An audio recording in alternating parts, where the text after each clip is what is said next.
Hi, I'm IKEA, and for today's video I want to give a masterclass on the techtank build style. It is mostly a style of build. It isn't a singular build. It is basically a wrapper that goes over several gear sets as I have it, and also some high-end variants as well. And for me, it is the preferred solo build that I run. And because of that, it is my second most ran build alongside of Eclipse, which is more my group build. And even in groups, I feel it's quite strong, especially in Summit and in open world, in places where you will at times become surrounded, and survivability actually does have a function in those at those moments.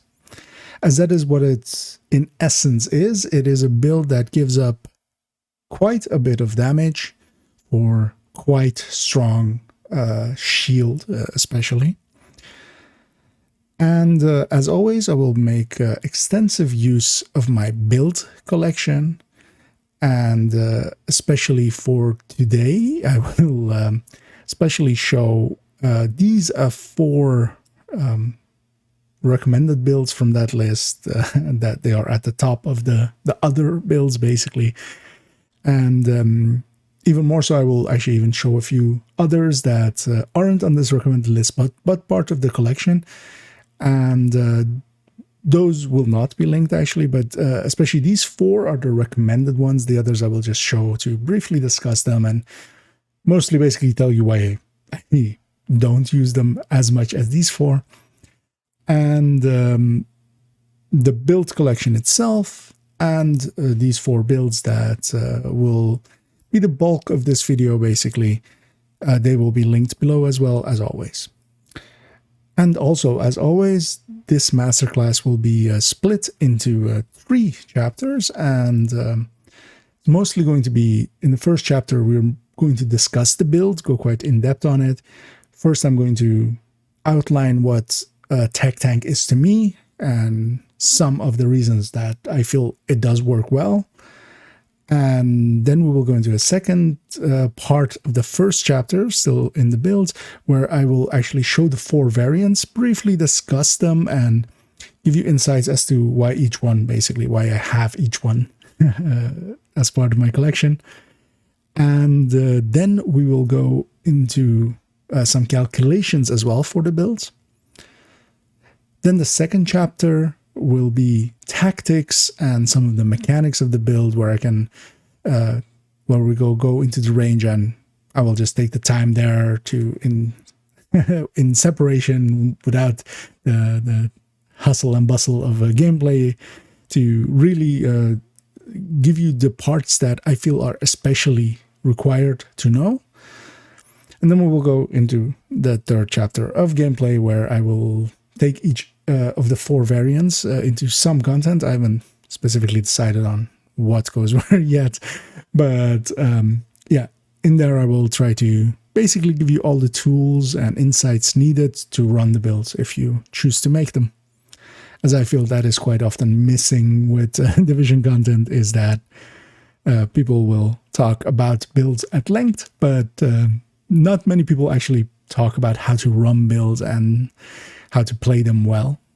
So I hope in those sections that I will give you enough insights to, if you choose to put one of these together, to be able to run them well. And as always, this will, as with masterclasses especially, this will be a long video, so I would recommend looking at the timestamps, and as everything will be timestamped, and picking a point to take a break in between, as yeah, this will likely be quite long. To jump into the initial explanation of what I feel techtanks are, let us first show the build that I've prepared here on this character, which is the Heartbreaker variant of the techtank. And this is, to me, the best version of the techtank, as this one synergizes the best, especially with the memento pieces, and has quite a lot of damage still, and synergizes especially well as with flatline, and specifically perfect flatline. But to show actually what to me is a techtank, as here is the high-end variant, and the high-end variant I would actually say is likely the weakest one of the bunch, but it is the genesis of the build. So and it is also the least mechanic heavy of the build of the build's variants. So it still has some value in the same way that high-end reds still have some value. But I specifically want to pick this one to, I basically edited this picture to have all the parts to basically this picture that I feel make up a techtank, what in essence a techtank is to me. Now, the term techtank, actually, I don't remember actually what the genesis of it was anymore. Somebody called it something. Somebody called it techtanks at some point, and the name stuck around. It was, I don't believe it was me, but we have stuck to calling them that. But often I will introduce them as bruisers, as that is what they are also called in the build collection, as some people have very specific ideas of tank once they hear that word. And techtanks are tanky, but they're not full-on tanks. Now, again, if I actually take this picture, so this is from the high end, and I basically cut out all of the only parts that really want to discuss as what basically the wrapper of techtank is as it goes on to a build. And that is that it has technician, and technician is there especially as it provides a skill tier, and it gives us access to the artificer, or the artificer, or the artificer, or however you want to pronounce it, and I will likely each time pronounce it differently, as I have a habit of doing that. Yeah, that one, that is truly part of a techtank build. The memento is very much a part of the memento of the techtank build. Alongside the memento, 4 pieces will have armor core, or 3 pieces will have armor core, so you have 4 armor cores in total with the memento. And so in this case, actually, it is a Seska piece, a Grupo piece, and a Fox's Prayer, but the positioning of those armor cores doesn't matter as long as 3 pieces alongside of the memento have armor cores, and a shield. And because we're using technician, we can only really use the normal shields. We can't use the striker shield that is part of firewall, but you can also do it with a bulwark. But I feel quite strongly that the builds I'm going to show you are basically different gear sets with ARs in all 4 cases, and they are mostly towards heroic content. These do not work well enough to tank in legendaries, so they are not for legendary. These are mostly heroic builds. While you can do legendaries with them, and I have, that's mostly with a bulwark variant, and I will not be specifically showing it. I will briefly discuss it in the miscellaneous builds part. Now, if we, so again, this part is what a techtank is. And what in essence the techtank does is that we use the artificer, as you can see here on the right side, the only stats that I've kept, is that once we have, especially when we've charged up the memento and we have gained that skill efficiency there, that will allow us to, every 10 seconds, we will heal this 6.2 that you see here, which is the shield health, which is actually increased from the 4.7 because of that skill efficiency, providing skill health to the shield.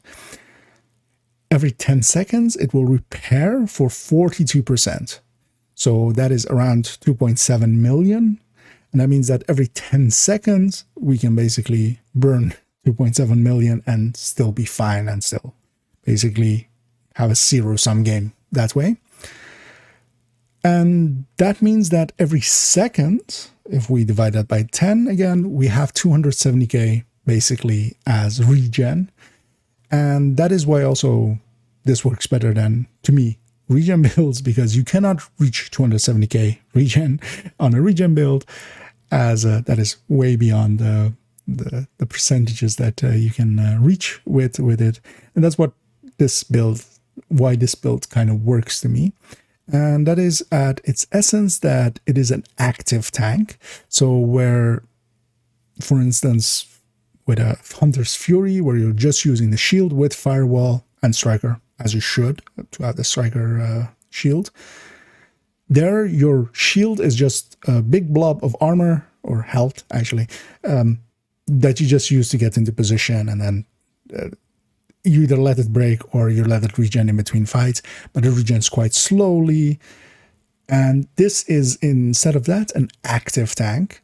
And this is that, yeah, every 10 seconds, the Artificer will provide healing to that shield, and the Artificer will do that just on your back. You do not have to actually drop it on the ground or anything, deploy it or such. As long as it basically, you have it equipped and it is on your back, it will heal it. And also it will do it even if it technically has no charges. So for instance, if you're using the scavenge skills or cool skills or something that is basically preventing the hive from having charges, that actually doesn't matter as long as it's on your back. And that means that you can, it is quite effective for those directives as well. Now, what actually really made this build possible is actually, if I jump over in game again, so the memento is actually quite core to this build, as the memento provides us with well, 3 long buffs, which is weapon damage, bonus armor, and skill efficiency, and we'll be making effective use out of all 3 of those. The weapon damage will, of course, just be more weapon damage as we pick up kills. The bonus armor we will quite often use just to be very aggressive. So when we grab a bonus armor, we will use that to close distance, sometimes even show our backs to enemies and let them shoot us in the back if need be, while we just deal with the most dangerous target. And the skill efficiency is, if you do not know, skill efficiency provides to all 6 of the yellow stats basically, and in this case, especially repair skills and skill health will be strongly used by us to increase the shield and the healing of the Artificer Hive, the skill repair of it, and specifically, well. Just as a note, just to make that clear, so the stat is called repair skill, if I have it here somewhere on, especially here, yeah. So the stat on gear is called repair skill, and the Artificer is skill repair. And this is a hard percentage of whatever it is healing. So if it's healing your shield, it is healing. So without stacks here, it is healing 33%. And it is quite important to differentiate those two. So the stat is repair skill in that order, and this stat is skill repair. And yeah, quite often people get that wrong. And I will always, yeah, when I'm talking skill repair, I'm talking specifically about the Artificer, as it is relevant, of course, to this build. Now, for the rest of our stats, while I didn't have that on that picture, is that we're basically using all the other brand bonuses, all the mod slots, all the minor stats and such to increase our damage. And on all the builds that I'm showing today, it's going to be crit chance, crit damage based. So we're not doing any headshot builds or anything, but you can actually do headshot variants. But I feel it's kind of against the intent of the build, where these are more easy builds, easy mode builds, basically, for me. And I do not want to be min-maxing towards trying to get headshots. So all of the ones I will be showing today will be crit chance, crit damage based. And all of them will also be based on having an AR as the main weapon. And specifically, that kind of differentiates this from especially Hunter's Fury builds, where Hunter's Fury builds are, of course, also kind of bruisery kind of builds, and run and gunny, which these at times are as well. The difference is that these, when they need to, they can actually just fall back a little bit. They have range. They don't have to be within that 15 meters because they have an AR. So while quite often I will play them quite aggressively and be in people's faces, when I need to, I can always fall back a little bit and use my shield and pie the room, which is, if you don't know that term, I'll explain in the tactics section, as that is a core tactic for this build. And by also closing the distance, we'll be getting all of those short buffs of the memento, and we'll also be making quite effective use of those short buffs, as they'll also add into even more skill efficiency, even more weapon damage. Also, of course, we're regenning armor as well. With the long buff, we're regenning armor. With the short buff, we'll get bonus armor. Actually, I said that wrong a minute ago. Of course, these are the short buffs. Yeah, so we'll be making quite effective use of all 6 of the buffs of the memento, and that's what makes this build quite strong, actually. And that is also one of the reasons that you start playing it actually a little bit less aggressive, as you will start with no charges, of course. And as you build up stacks, go towards that 30 stacks, that the cap of the that is the cap of the memento, the more of those kill confirmed stacks you pick up, the more effective this build becomes. So especially when it's empty, you have to take it a little bit slower, and once it's charged up, it is actually, then it is quite strong. And as with all technician builds as well, at times you can use the hive to become immune to disrupt and shock. You can drop it on the ground, and that is also quite an effective tactic as well. And yeah, gear wise, it's going to depend on each build, and we'll go into each of those 4 builds. I will briefly basically go through them and explain the gear selection of them. But especially, yeah, memento, 3 blue cores, artificer hive, and shield. And to get the artificer hive, you of course need technician. Of course, also together with all that, we're just amping up a damage as much as we can with together with an AR, just to have an effective weapon. And that is basically what a tech tank is in essence. And that is a wrapper that goes around several types of gear sets and high-end variants as well. And to actually discuss those variants, I'm going to do them in increasing order of effectiveness. So I'm going to start with what I feel is the least effective one, which is the high end. Then we'll do the striker. I'll do an explanation on that. Then the negotiator variant, and then this heartbreaker, which I feel is the strongest, while the negotiator is just a little bit behind it, but has those mechanics of negotiator. So yeah, let us jump to that high end and discuss that one. And here is that high-end variant. And as you can see, it is a tech tank. It is the memento. It has that 3 cores on other pieces, the artificer, the shield, and the technician as the specialization. Now, what the high-end version has as its pro is that it doesn't have many mechanics. You don't have to stack like you need with strikers or heartbreakers. You don't have to keep track of marking stuff as with negotiators.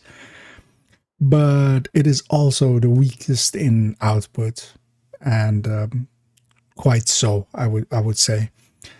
It is still enough output, as this is actually the genesis of this build for me, and I used to run it for quite a long time, of course, as Heartbreaker came in with Season 9, the rework of Striker that made it good also came quite later.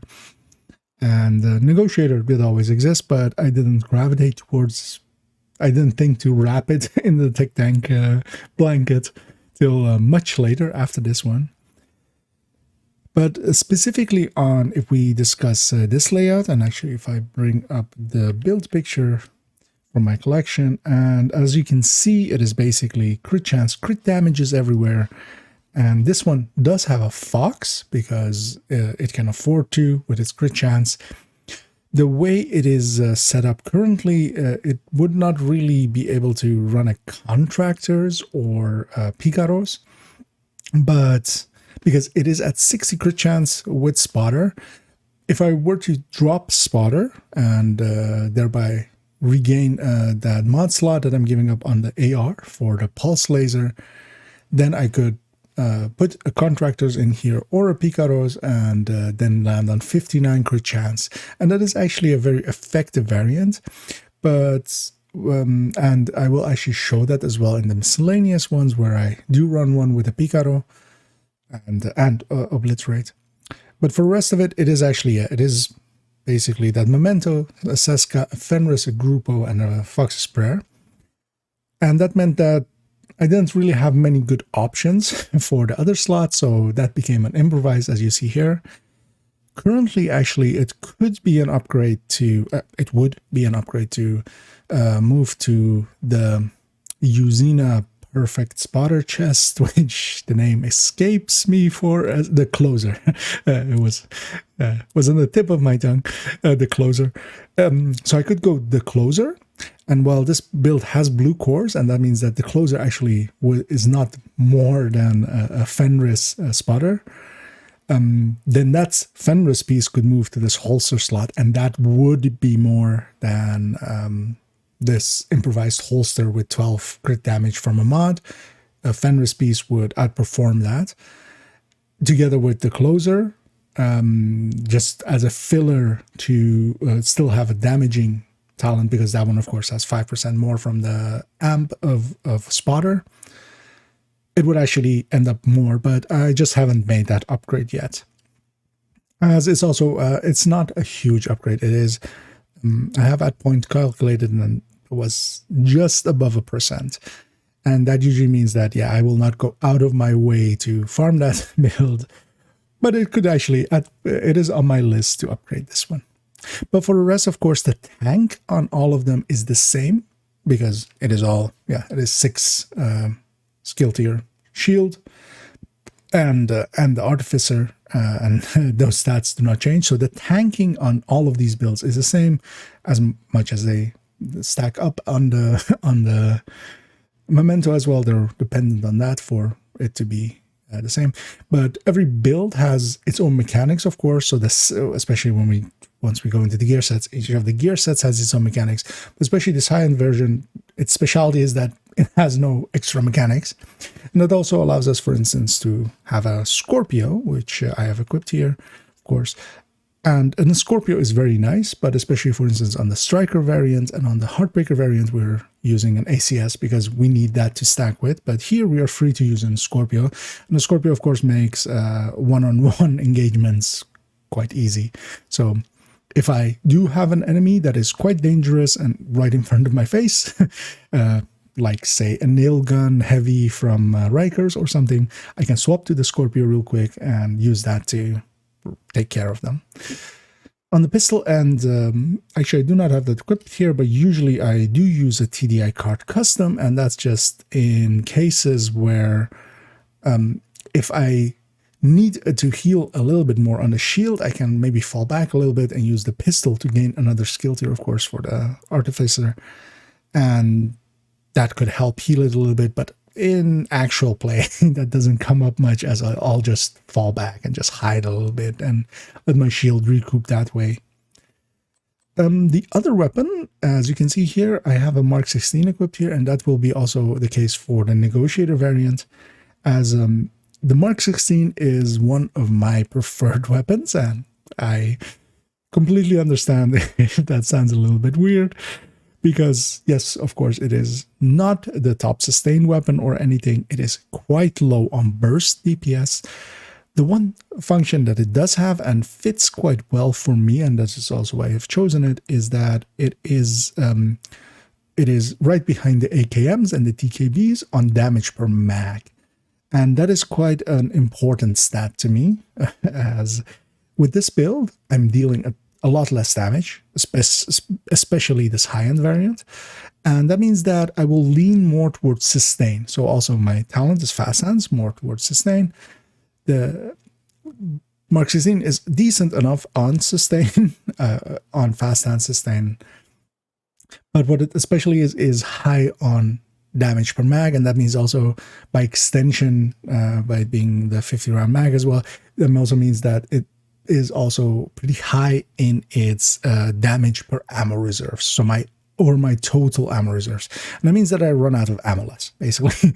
I dislike running out of ammo. I dislike having to run around and pay attention to that. So I don't mind the Mark 16 at all for that function, as it is the first accurate gun on the list of damage per mag or damage per ammo reserves that is accurate. Because, yeah, the AKs are above it, and the TKP, which is basically an AK, is above it.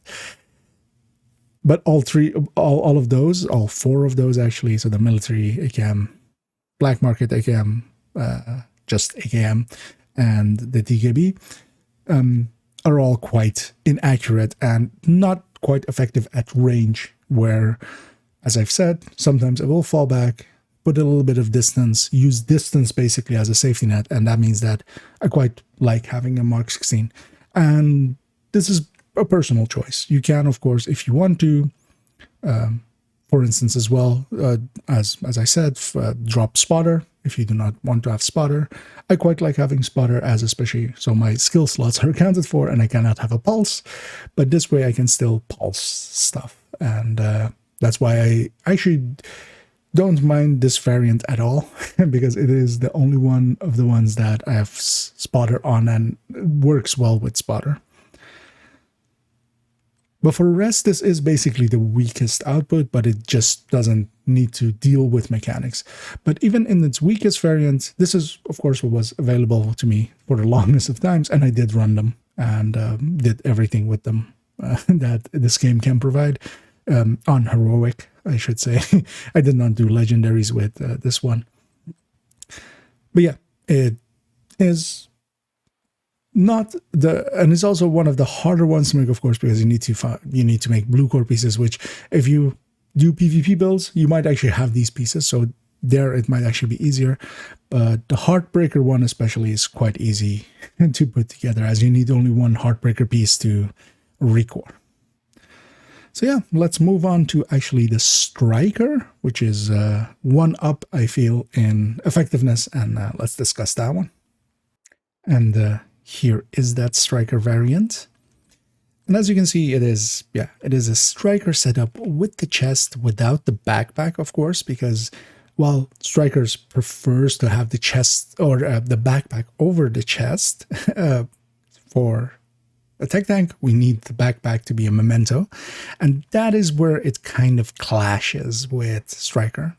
But yeah, for the rest, we have, of course, Striker. Striker has that stacking mechanic. Here we are using the chest, where we need to stack to 200, or the cap is increased to 200. So if we want to do max damage, we need to stack to 200. But that also, in between 100 and 200 stacks, 3 stacks are lost per second. So we lose a lot of stacks per second. And that leads us into that, yeah, first off, we're basically locking ourselves into having an ACS as the secondary weapon, so we don't get to freely choose, and especially not have an Scorpio.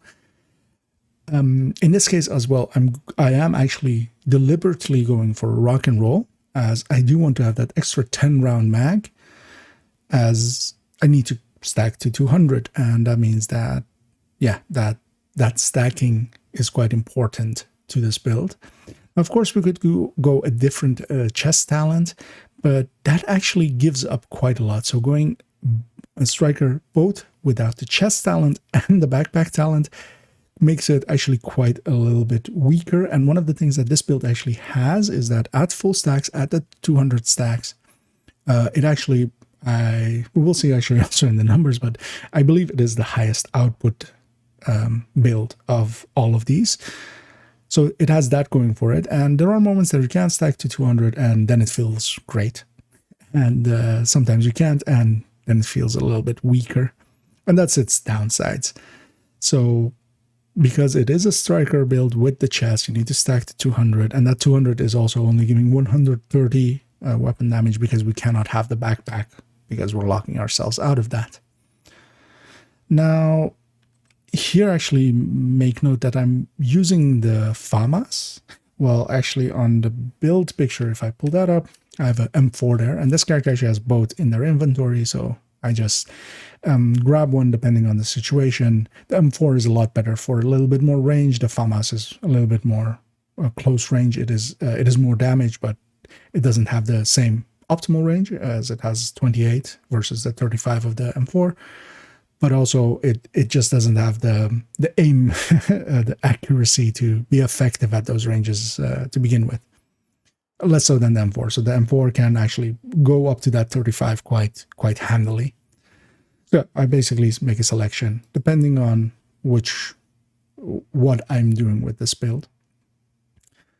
Now, as you can see as well, so this one lands on 59 crit chance, 105 crit damage. One thing to make note of, actually, it would be calculation-wise better to be 53 crit chance and 117 crit damage, so basically swapping a crit chance mod to crit damage. That would actually increase the damage of the build by a little, which I'll also show in the calculations, but specifically that would reduce my effectiveness with fast hands. And of course, I'm mostly using this as a solo build, so it's I don't get to have an ally with Coyote, but also, especially if I were to have an ally with Coyote, I could actually swap, for instance, a crit chance mod, especially on these. That's why also all of the crit chances on this are on mods. So I can basically swap a mod out if I am running it in a group and there is a Coyote and they are mostly at mid-range, so they're running a red build and they are at mid-range, then I actually will swap a crit chance over, as that both actually increases my damage by a little bit, but then also leaves a hole basically for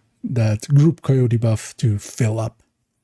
And that can be quite effective, just to have a note of that. And also why I do not have the optimal setup of crit chance and crit damage for output, but once you consider fast hands, then it should make sense.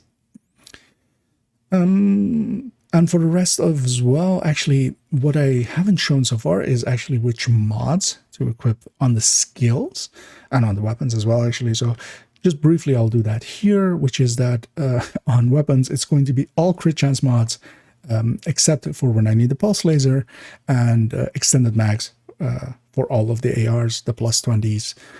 And for weapons that only have the crit chance mods, just the crit chance mods. If I had flatline anywhere, as flatline is a very viable choice, then yeah, then you need that pulse to make flatline effective. For the, if we do the shield first, actually, the thing that I would recommend is to always go for shield health, as our healing of the skill repair of the artificer is percentage based.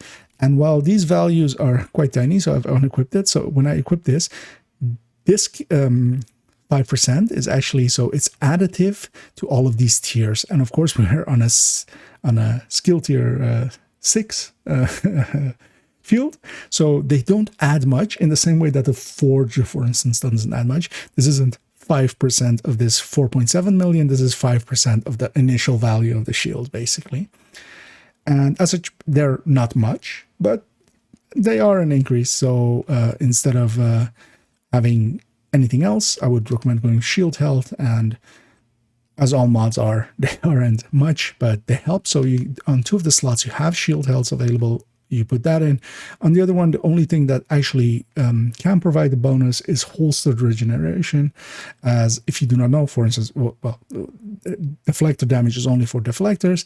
This damage bonus, and same with here, which is damage bonus, these only apply to the striker shield from firewall. So those don't do anything for any other of the other shields. So shield health, holstered regeneration. On the hive, or an artificer hive, you just need to know that not much actually matters to it. So in this case, I have this healing equipped, but actually if I unequip it, as you can see, it's not providing any buffs to here. I've just have it equipped because it was just equipped, but it's not providing any buffs, and none of these four provide any buffs to the artificer. So the damage, the reviver, the sim efficiency, and this healing. This healing is actually only for the restorer hive, so it does not affect the skill repair of the artificer. So any choice here is pointless. I just have that healing in there because it was probably loaded from a healing build and then just saved like that. Now these durations and health can of course apply. You can just equip the one from technician, which you can get from that list. But yeah, duration isn't an important thing. It's only for the deployed one. And if you run out of this 237 seconds and you really need that extra 21 seconds that one provides instead of the 216, something has already gone wrong. So, and here as well, the range is the only one that applies. All of these other plus charges none of them are for the artificer hive, of course. This is for the stim, this is for the restorer, and this is for the stinger. So none of those apply to this, and only range does, and range isn't an important thing. At points, you can actually deploy your artificer and apply buffs to your allies and give them heal their turrets and such. But especially the artificer will also give charges to handheld skills. So for instance, the fire cam from Eclipse as a really common thing. Even on your back, it will give them a charge the second they pull it out. So you don't even need to actually deploy it. Yeah, I just wanted to touch on those just to have that done as well. But yes, so the striker, it is theoretically the highest damage output one. At least we'll see in the numbers in a second. I'm pretty sure it is. But it has an issue of trying to stack to 200, which is just not viable everywhere. And when it does, it feels great. The more often thing that happens is that it doesn't, and it feels less good. And especially when we get to the Heartbreaker, the Heartbreaker has better survivability than this build.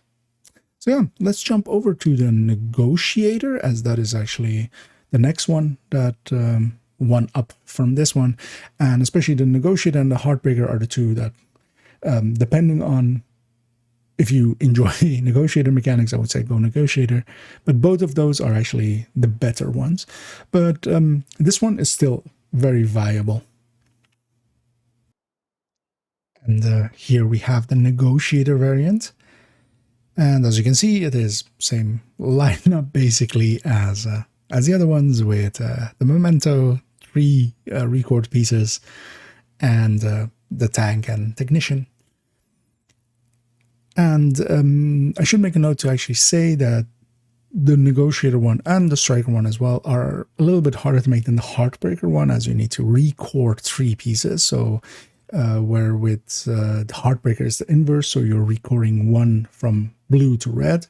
Here you only get to keep 1 from red, and then you need to record 3. So this does take, of course, usually some optimization because you're not likely to find perfect pieces with crit damage already. The thing of note here as well is, of course, well, the way that Negotiator works is that you mark up to 3 targets and your crit damages get spread amongst them. We do not have the backpack of Negotiator, of course, because we're using a Memento, so it's that 60%. And we also have 3 targets because we're not locking ourselves into using the Negotiator chest, because we want to have a damage count. Damage count is going to be quite more effective than 2 more targets. And for the chest here as well, I should actually make a note that if you are going to go farm it, and especially if I pull up the build picture for it, as you can see, I have 2 crit chances. Well, every piece has crit damage basically, except that the mod slot on Memento and the mod slot on this Negotiator here have crit chances. And of course, you could lay it out quite differently, or those 2 positions, of course, could move around to any of the other slots. But specifically having that, this build could use actually an upgrade of a Seska chest, as that is always, with almost all of these builds, is always a thing that Seska will outperform them, and especially if you can swap it in for some crit chance, as of course I could drop one of these mods to crit damage, have a Seska chest with Obliterate, and that would actually be an increase in damage output and an increase in the spread. So it's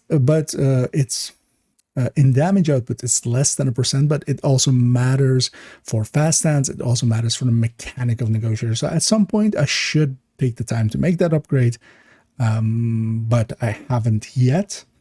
So I would recommend that, just of note, to go a Seska chest with Obliterate, or the talent that you want to have. Well, it's basically between Obliterate and Spotter. I will go into that in a second. And then swap out one of these crit chances to crit damage, and you'll go 62 crit chance, which will be capped to 60, of course. And that is actually a much better layout than I have here.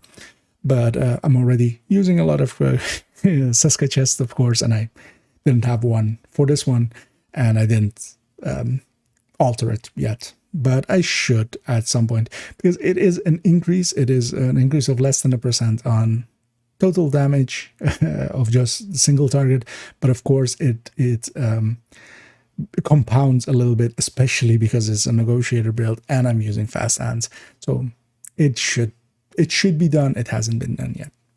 Just wanted to make sure you knew that. And as you can see there as well, I have Scorpio equipped. So this build again as well does not have isn't locking itself to a specific secondary, so we don't need the ACS or anything.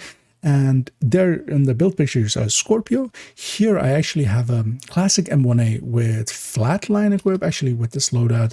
Normally it's a rifleman or a boomerang, and as you can see on this character I have a ton of different rifles that are available to me, and that can actually be quite nice to follow back even further, as this of course an M1A has a range of 60 off the top of my head, and that outcompetes any AR, of course, as the max on ARs is 35. The highest range, optimal range ones are 35.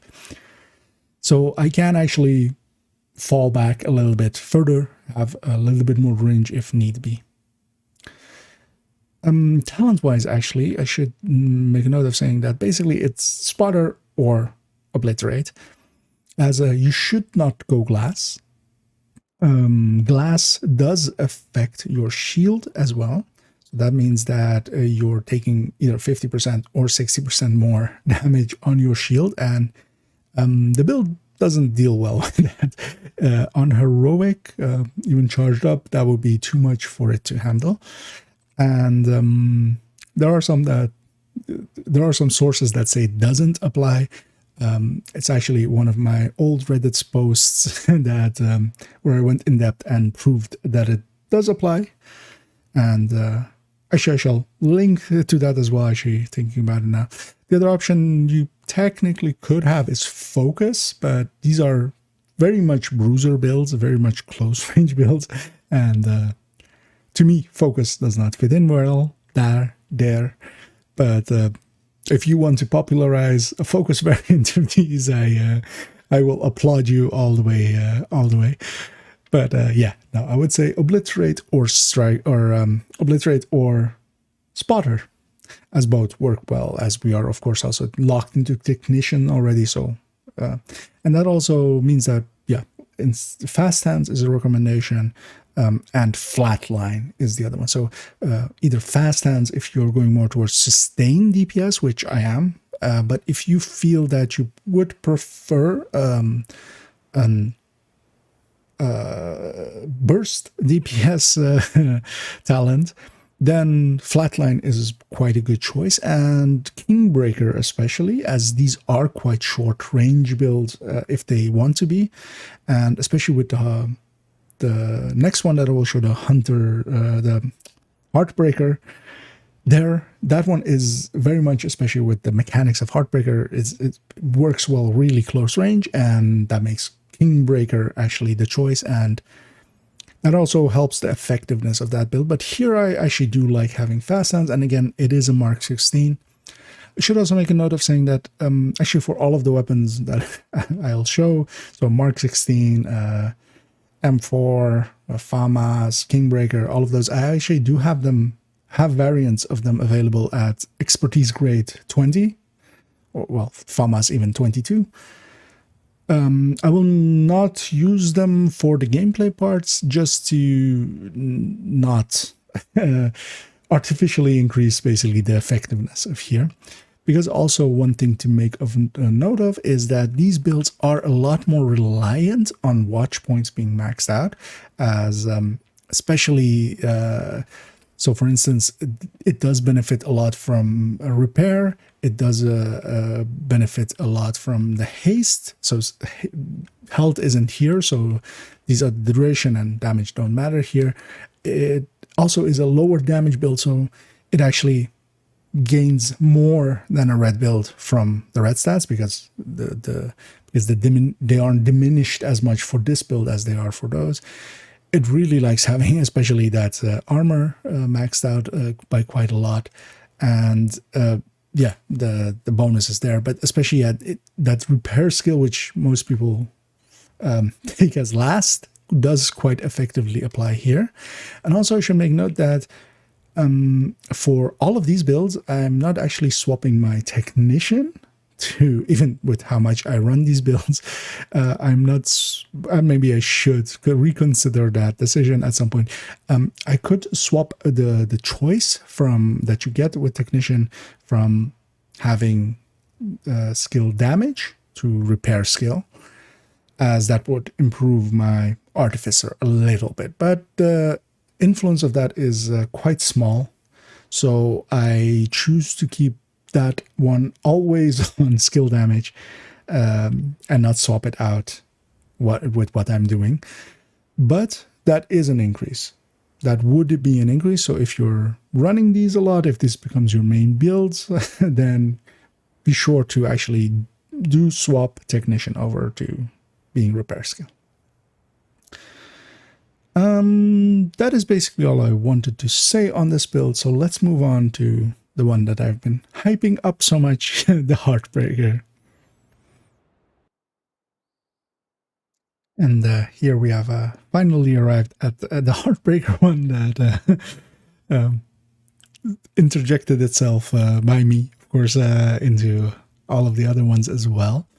As yet, this I feel is the strongest version of the tech tanks, and that is mostly down to that Heartbreaker is actually still a very high damage output build. It gets overshadowed, especially on for red builds, by a lot by Striker, because Striker does outperform it, and very much so, especially in the red versions. But here, of course, Heartbreaker prefers to have a chest over where Striker prefers to have the backpack, as if you're just going one of the two. And here, of course, that synergizes really well, because we have the Memento picking up that backpack slot, living in that backpack slot. And also together with the core of Heartbreaker is, of course, blue, so it is also much easier to farm. So you only need one piece to recore from Heartbreaker. The rest you can just have a Seska piece, and of course with this one as well, a Seska piece is the best one to put in. And yeah, that means that it is actually much easier to farm as well. And this one I feel is the most effective, as it also, of course, so the mechanics of Heartbreaker are that you gain those stacks. With the chest, it's 100 stacks of 1. So the chest increases it from 50 to 100, and each stack is 1. But also what we gain from Heartbreaker is that bonus armor. And this bonus armor, together with the Memento bonus armor from the short buffs that we will pick up, makes it so that we can be hyper aggressive. We can push into enemies and put our backs to several enemies while we make use of that bonus armor of both Heartbreaker and the Memento. And go after the most dangerous target first and then deal with the rest after. And damage-wise, it is still pretty much up there, and especially because we can go that close range, the Kingbreaker actually becomes a very effective choice here. So with this build, because it has better survivability than all of the others, I am very confident in just putting in a Kingbreaker, and of course that Kingbreaker has 5% more than normal. It has 5% more amp damage than normal variant of Flatline, and that is quite a lot. And the TKB is actually, well, as I was saying, when I was talking about damage per mag, well, the TKB is pretty high up there, only the AKMs beat it. And it is actually much higher than a Mark 16 in burst and sustain. It actually tops the sustain chart. And yeah, that makes it a lot more viable and more effective weapon. And the build allows us to use that, basically. The build is so much stronger in its survivability that we can comfortably close the distance and be in people's faces and even turn our backs to some enemies and still survive. Now, with the ACS here, as we're stacking to 100 with Heartbreaker, it does not make sense to, for me at least, to put a rock and roll. It is still an option if you only have a rock and roll, of course, grab it. Any ACS here will do, but an ACS with Flatline is the choice for me, I would say. And of course, you will have to need that linked laser pointer. Same on the weapon, you need to have the linked laser pointer. And actually, if you jump to the build picture as it is here, you can see that we need quite a few more crit chances. So here we have 2 on the chest and the mod. Here, of course, the Siska piece will come. We have to have a crit damage and a crit chance there anyway. But yeah, so even and then a mod. So we need 1 more basically to catch up to where the striker was. And that also means that, yes, in this one we are going for, well, if these were maxed out mods, which on some parts they aren't. Actually, in game, I believe that I have maxed them out. And I should upgrade this big build picture. But it's 54,105 on the crit chance, crit damage. And that one is an optimal setup where with the striker we weren't. But also we don't need that crit chance for fast stands or anything because we do not have fast stands here. So we have Flatline. A Flatline is a lot stronger. It's adding both to our burst and our sustain. And the build allows me the confidence to actually pick a weapon basically because the TKB is to me not a weapon that is effective over 20 meters. So that is basically what I choose to make my effective range. The ACS is even like 8 meters or less, preferably. But yes, because Heartbreaker prefers to have the chest over the backpack here, and it has survivability bonuses, which will make very effective use of, that makes this, to me, the best single target, well, the best damage dealing and just going in hard by virtue of just having the most survivability out of all of them. And where the Negotiator can output more than this one, especially if it has ample targets, especially, for instance, as I said, with CPs, where I somewhat prefer that one. Here, this one can actually be hyper aggressive, can be in people's faces and just go for it. And yeah, that makes this one, to me, the fun build while being very much effective. And the Negotiator is more business, is more staying at mid-range, playing it well, trying to multi-mark targets. This one is just ape Russian, ape smash, and it can do it quite well, as I will likely show with this one, going into the summits and doing some solo and some group likely. As this one, in a group, this one can compete, where, for instance, I feel the high end is the only one that doesn't compete in groups. This one, I feel, can quite strongly still compete within a group. And actually, to talk a little bit about why I then have these 4 variants, if I feel that this one is, of course, the strongest. And that's because at some point, basically, I had the high-end one on one of my characters, of course, back when the other variants either did not exist yet, or I had not, I hadn't made the Negotiator one yet and discovered that was good. Was that I was mostly playing that character. I was playing solo at those times. I was in between clans, and I was mostly playing solo. And I gravitated towards that build so much that I basically made 4 copies of that build, somewhat in different variants, with some with trying to do it with regen or such.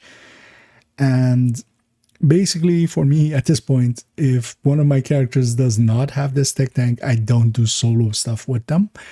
And seeing as nowadays I often actually do enjoy playing solo, especially stuff like heroic summits and such, or doing the manhunts solo, as I do them on all my characters. I'll do them together with friends, with 1 or 2 over the weekends, especially when I play during the weeks. I'm mostly solo, or duos, and there I basically need 1 on every character, otherwise those characters do not get played. And even on my alt account, I basically have a copy of this one, and one that I will show in a second as in one of the miscellaneous, builds, which is a variant of the high end. But especially this Heartbreaker one is, yeah,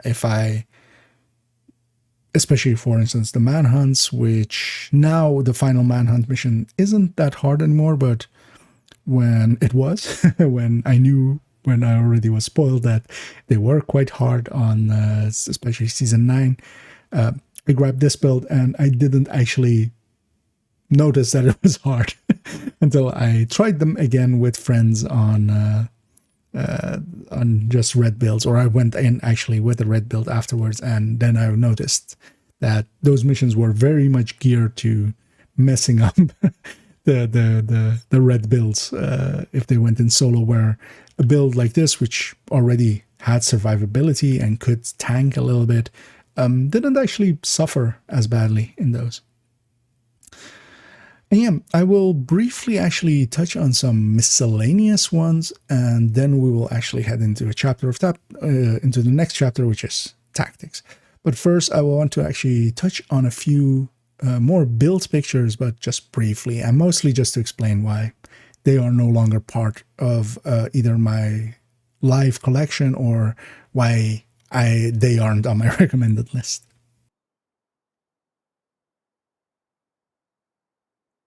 And to touch on, yeah, those few miscellaneous builds, some experiments, and also what I have on my alt account. Basically, just didn't want to swap accounts for this. Just briefly showing it in build pictures. So here I, of course, have this this high-end variant with Spotter and this improvised beast. And if I bring up the build picture of the high-end variant that I have on my alt account, it is very similar, except that we have swapped to Obliterate, giving us recouping a little bit of that crit chance there. And that lets us pull in this Picaros. And that is actually quite effective, because the Picaros works really well if you already need the armor core anyway, which we do here. We want to have that armor core. And it lands on decent enough crit chances and crit damages, and it recoups basically 1 extra weapon core. And as I'll show in the calculations, I've put this one up against the other one. This one is actually maybe the better variant, but of course the better variant of a worse variant, basically. So it is still effective. I mean, I used to run these high-end versions for years, basically from season 3 to, well, basically season 9 when Heartbreaker was added. But yeah, and I've done all heroic content with them, all missions and such, and usually grab them for leagues as well and such, and they perform admirably. But yeah, the rest of the layout is basically the same. Fox over Picaros, but if you want a second piece, you can either go Picaros or actually with this one as well, what you could do is go Contractors if you are fighting a lot of armored enemies, if you're doing a lot of CPs, for instance. Both would be fine variants.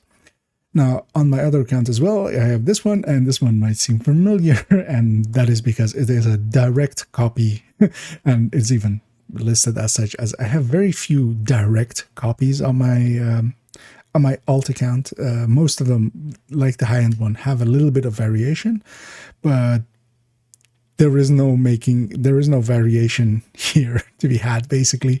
It is exactly the same build in stats. I mean, it's recalibrated in different ways, but it is basically the exact same build, which doesn't happen often, and that should, or I try to not have it happen often on my build collection, but this build is so nice, I made it twice. Moving on my first character, I also have actually, so this is 1.11. This is actually an active build that still exists on one of my characters, and as you can see here, this is a Hunter's Fury variant, but and it kind of works, but when running this, it is effective. It is actually in effectiveness, likely I would put it next to the Striker, just below the Striker perhaps, but I don't enjoy it much because I don't have the ability to fall back and put a little bit of range and have that safety net. This one needs to be under 15 meters. One thing I would be interested in trying is actually making a Scorpio version. I often avoid making a Scorpio variant of builds, as I find the Scorpio a little bit cheesy as a primary. I don't mind it as a secondary, but especially a primary, it is very effective for solo. So you should, if you want to be effective, feel free. But I have my quirks at times. But this one just, it lacks the range for me, and sometimes I just don't want to close 20 meters extra. If I can just kill something at 35 meters with the AR, I would rather do that than close 20 meters to kill them with the SMG. But it is still an effective build, and that's why it actually hasn't been the leader of my... While I barely ever still use this, as this is actually on the same character that has the high end, but I often still grab the high end over this, even though I actually now just realized that I rated this one higher in effectiveness than that one. But just, yeah, the high end one, especially for me, it has more range. That's basically it. But I just wanted to show this one as well. But yeah, for the rest of it, it is 3 pieces of Hunter's Fury, record to armor, of course, and then Seska chest with Obliterate, flatline SMG. But yeah, fine version, just not... I would rather just run a normal HF over this if I am committing to those short range anyway. Here's also another one that is actually still an active one, and this is actually a Bulwark variant. This is 3.16. And as you can see here, it is the high-end variant and for pistols with Bulwark and a TDI card custom. It is even has one red score more. And this one works fine. And this is actually what I've done quite a few legendaries with. I no longer do because I would prefer a full red Negotiator. I would prefer a full red Striker Obliterate or Striker Focus over this. I am quite comfortable going through legendaries with a full red build, and this is just too slow for me. I would actually nowadays, even when I don't want to actually actively pay attention and slow boat my way through legendaries, I pick a third drone build over this. is what I sometimes do to just slowly get that exotic cash. But this one is also an effective variant. This is with 2 improvised pieces, and that's because pistols have 5 crit chance more, so you will have in total 20 crit chance on the weapon. So Seska actually becomes unneeded to reach the 60. As you can see, with these pieces, I'm reaching 60, but what you could do actually is put in a Seska piece and put contractors, especially for legendary. That would make a lot more sense than this build. But also this build I haven't updated in quite a while. It is basically, I have it, I sometimes still use it if I need a bulwark build, but not often really. And if we move on, this is actually one of the deleted builds. And actually, this will be the only deleted build I'll show, just because the rest is regeneration variants of the high end, which you can find in my build collection. They're at the bottom. Builds that are with, actually, if I make it this one, so builds that are with X, starting with an X and then dot and then the number. X builds are X builds. They are no longer part of my collection. They are no longer in the loadout slot. I had them at some point. I chose to no longer have them. And as you can see with this one, this is a high-end variant, but going for yellow cores and trying to actually, so here it is with a drone, but actually I did try this with the making it a tech tank as well. It is effective. It kind of worked. It kind of worked in the same way, but actually not having armor cores, and this is actually the reason I wanted to show this build, is of course you could technically go yellow cores and affect both the artificer and the shield. But what ends up happening is that, and then recouping something, recouping quite a lot with the capacitor. And what ends up happening is that you die. You die behind the shield.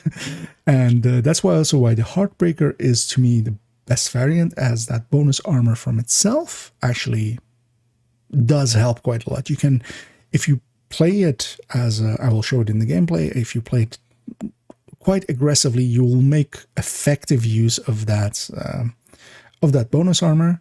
And this build instead, where it only, of course, only has barely any armor, just you will get hit by a sniper dog from the side and be put into your health gate, and then one thing will tap you a little bit and you'll die.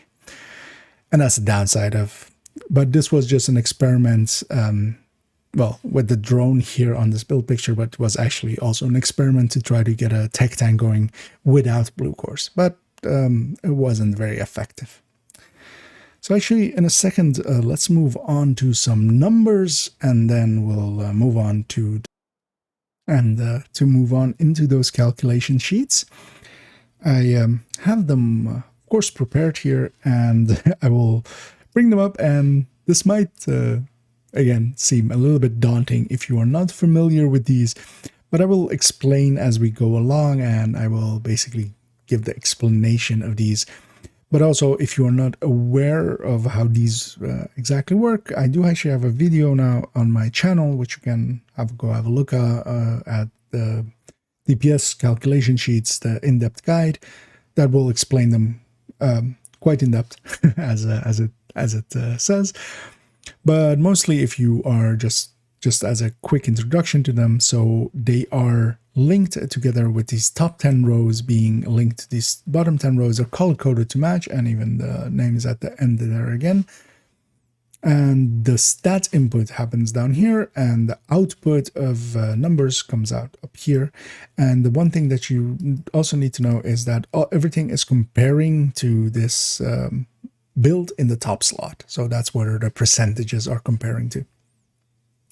And that build in the top slot is actually a Glass Vigilance Red, as it states there, and that is 3-piece Providence, Fenris, Grupo, Fox's Prayer, classic high-end red with Glass Vigilance. All of them are with Vigilance, and then this one's with Glass, this one's with Obliterate, this one's with Unbreakable. And I always compare to these 3 builds, as I am quite I know them well. They are quite well known to me, and most of the player base will also have quite a good idea of what the output is of especially a glass red and obliterate vigilance red, as yeah, they are the classics basically. And it is with a FAMAS as well, with the stats of a FAMAS. But mostly we're just using it as a comparison point to compare the tech tanks to, and these are actually, the tech tanks are down here, as I'll explain the naming for convention here. So high-end TT is, or HETT is high-end tech tank. SBTT is the Striker's battle gear, Striker's tech tank. Here is then the Negotiator tech tank, Negotiator's Dilemma. And this is with 1 target, 2 targets, 3 targets, as it states here. And this is the Heartbreaker tech tank. And here at the bottom, actually, I've put the Striker Obliterate full red with the Obliterate Seska Obliterate chest, Coyote mask, Striker's backpack, the meta build that I basically did the showcase on, the generalist meta build currently. So Strikers with the backpack with a Seska Obliterate chest and a Coyotes. Just as a comparison point, as of course that's nowadays the top dog, where Glass Vigilance used to be the old top dog. And these weapon stats are different, just as I've used. So for the high end and the Negotiators, I'm using stats from a Mark 16, as that is what they are using. With the Strikers, I'm using a FAMAS, but of course it's getting altered by the stats of Striker with its rate of fire and its bonus to weapon handling, decreasing the reload. Heartbreaker has the same, where it's a Kingbreaker with that rate of fire, and also it has weapon handling, decreasing the reload speed of it. And if we then jump into the numbers, and also I should just say we're comparing crit shots and not introducing headshots into this, as actually all of the builds, the high ends would have a 15% more headshot, but I'm just more concerned about calculating out with crit than with crit and headshots. So I'm the headshot that is basically left empty, meaning that we're calculating towards body shots and body shots plus crit. If we then jump into the numbers, you can see that, yeah, the high-end tech tank is, and this is with all of the builds, they are fully stacked. So the obliterates and such on the builds are filled out, and also for the Striker and the Heartbreaker, they are stacked to their full potential. So with the Striker stacked to 200 and Heartbreaker it's stacked to 100.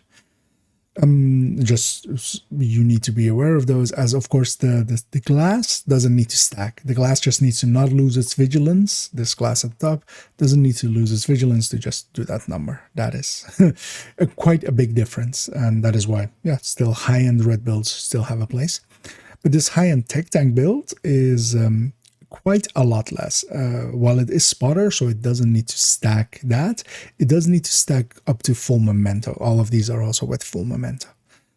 And yeah, so it doesn't need to get 30 kills before it is the glass is half full, as it is here. But that half a full glass is very well armored and is actually not glass, it's plexiglass, and you can drop it from quite a nice height and it won't shatter. And that's the difference basically between high-end tech tank and the high-end glass vigilance. It is giving up a ton of damage. This is basically, yeah, this is what happens when you put in a memento and flip 3 cores from red to blue. But yeah, the damage we're giving up there, we're trying to effectively make up for that by our survivability. Now, the Striker here may seem interesting, as it is actually surpassing, of course, the glass red. But again, the glass red just needs to shoot and not lose its vigilance. And even if it does, it gets it back in 4 seconds. the striker needs to stack to 200 stacks, and 200 stacks is actually takes, even in the best scenario with the ACS not missing any shots, not missing any pellets, 5 seconds, and that's even not considering that you're losing stacks along the way, so a little bit more than 5 seconds, and you're basically wasting 5 seconds before you are at this stat, at these numbers, and also it's not always viable to stack to 200. There are plenty of places where there isn't enough enemies in front of you to stack to 200, and in groups, then again, also you're competing with others and they will just kill the thing in front of you before you're stacked to full. So while this is a very high number, this is not a very realistic number, and that is what that issue is with that striker variant. And this is also why this is again in the order where I introduced them, and also the order of effectiveness. So the high end is the least effective, the strikers is a bit more effective. It can deal a ton of damage, but it needs to be put into situations where it's stacking to 200. And we move on to the Negotiator. You can see that at one target, it is actually doing quite well. And of course, this one is an obliterate, so it doesn't need to stack to 25, where, and also, of course, this is again full memento. All of them are full memento. It needs to stack 25 stacks of obliterate before it's getting decently close to that high-end tech tank. But especially if it wants it 2 targets, and 3 targets, it surpasses it by quite a lot, and actually is getting, especially with 3 targets and full obliterate and full memento, it is actually getting quite close to outputting what the glass red does in burst, and surpassing it in sustain. But 3 marks, I should say, not stacks. The 3 marking is not something that you can always do. There are plenty of places where there's just one enemy left, especially solo, not as much spawns as within groups, for instance, and you will run into a ton of situations where you cannot effectively keep up 3 marks, and you will basically, you will have red enemies in front of you, you'll shoot one twice, move on to the next one, and shoot him twice, and then the first one already dies, because they're red enemies with barely any health. But especially if you put it into scenarios, as I said, why I preferred for control points, for instance, where it is in a situation where there are enemies in front of it that have a lot of armor and health, and you can effectively mark quite well, then it does pretty well. And yeah, I will try to show that in the gameplay as well, of course. If we move on to the start of the show, the Heartbreaker, you can see that it is doing quite well for itself at full memento stacks, at full 100 stacks of Heartbreaker, and getting to 100 stacks is a lot. It's half of the work of getting to 200 stacks that we need with the striker, and 100 stacks is a lot more reliable to get to. As especially also the strikers losing 3 stacks once it is at 3 stacks a second once it is at 200, but the Heartbreaker is always just losing 2 stacks per second. And yeah, this is 80% of a glass red. It is actually pretty. It is already surpassed an unbreakable. It is getting pretty close to obliterate, and also this one, of course, already has given up 5% crit chance to have flatline, where all of these other builds actually haven't. They are all set up for either fast hands or just they haven't, or strained. They aren't set up with having lost 5 crit chance for the pulse laser. Well, actually the high-end has. The high-end tech tank has. But this Heartbreaker, of course, is already set up for that, and because of the build's survivability, it works perfectly fine with a Kingbreaker, where I am not comfortable using a Kingbreaker on the other ones, as I do want to have the option to fall back a little bit, and the Kingbreaker just doesn't work at the ranges that I would need for that. So the Kingbreaker really only fits for me with this Heartbreaker, and you should try it out if you feel that sounds weird on the other builds, and if it works for you, perfectly fine, of course. And but for me, I am only really comfortable using the Kingbreaker on the Heartbreaker. And here at the end, we see that, yeah, the new dog, the striker, the full-blooded red striker is trouncing everything, of course. But even then, we can, well, that striker is basically doing double our damage. With if we take the Heartbreaker one, both of them need to stack to 100, but this Heartbreaker, of course, is a lot more sturdy. And actually, if we move on to this shield heal, and I'll put it in the middle, this is actually the calculation I used to reach the numbers earlier with 2.7 million at once you have 30 memento stacks. So these top numbers are with 0 memento stacks. There you have 33% healing from the Artificer, skill repair per charge, and that charges every 10 seconds, of course, again. And the shield, also with 0 memento stacks, has not gotten its skill health yet that it will get from its skill efficiency once you stack the memento to full. So both of those together, so you're skill repairing less, the health of the shield is less. So every 10 seconds, you will heal for 1.5 million at 0 memento stack. So before any stacking, or before you basically set on your journey.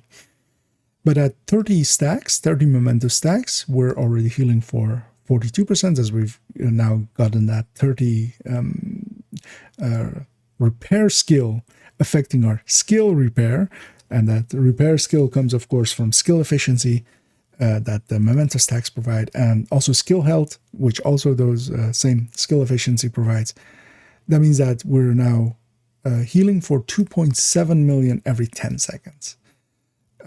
As the charge leaves the hive, the Artificer hive every 10 seconds and then hits whatever it needs to heal. There is, of course, a little bit of travel time, and I should make note of that. The charge leaves basically when the buff dissipates, and then there's a little bit of travel time before it hits the shield. So it's actually a little bit longer than 10 seconds, but even if we say 11 seconds, which is actually longer, it's less than a second, then this is still 250k a second, more than 250k a second if you were to divide it by 11 instead of 10. If we move on and go to this second calculation part, we can see that I've put the glass vigilance red again at the top, and I'm specifically also keeping that shield heal still in range, so we can discuss it in a second. As here, especially, I want to show that. So here we have the Heartbreaker at 0 memento stacks, 0 Heartbreaker stacks. That is what the mem and the HP are. And then 30 memento stacks, 0 Heartbreaker stacks, 0 memento stacks, 100 Heartbreaker stacks, and 30 memento stacks, 100 memento or 100 Heartbreaker stacks. As this is basically it's stacking up. And as we can see here, especially at 0 memento, 0 Heartbreaker, it is actually quite low, and this is very low. But even if once we even stack to 100 Heartbreaker stacks, we are already getting the most of our damage increase. So most of our damage increase, in this case the Heartbreaker, is coming from those Heartbreaker stacks. As if we here look at the without Heartbreaker stacks but with the memento stacks, we see that isn't that big of an increase. So this is with 30 memento stacks and just the long buff and not the short buff as well. And as you can see, this is the big difference is coming from stacks of Heartbreaker and not so much from memento. And that is important to know, because then the memento is strongly affecting our heals, as it's basically almost going to double our healing of our shield. So our skill repair of that shield. So the memento stacks are a lot more important for our tanking abilities, and Heartbreaker stacks are a lot more important for our damage output. And that's just something, just so you know. And of course, Heartbreaker stacks are also giving us bonus armor as well. So that's why this Heartbreaker one especially is so synergistic. It's fits quite well, fits together quite well. Here I've actually put the Striker tech tank, and I've kept it at all times at 30 memento stacks, but going from 0 to 100 Striker stacks and from 100 Striker stacks to 200. And as you can see again, at 0 Striker stacks, but with 30 memento stacks, so this is comparable to that one. The Striker already outcompetes the Heartbreaker in just pure damage output. And interestingly as well, it is also still outdamaging it at 100 stacks alone. And this just led me into thinking that maybe I should try out the Striker without the chest of Striker and just putting in high-end chest and getting a damage talent in there. And that might actually be an interesting variant as well. And these last two are actually both 200 Striker stacks, but this is mostly for this calculation of crit chance at the bottom here. So this is what I was talking about earlier when I was talking about it's not in the optimal crit chance setup.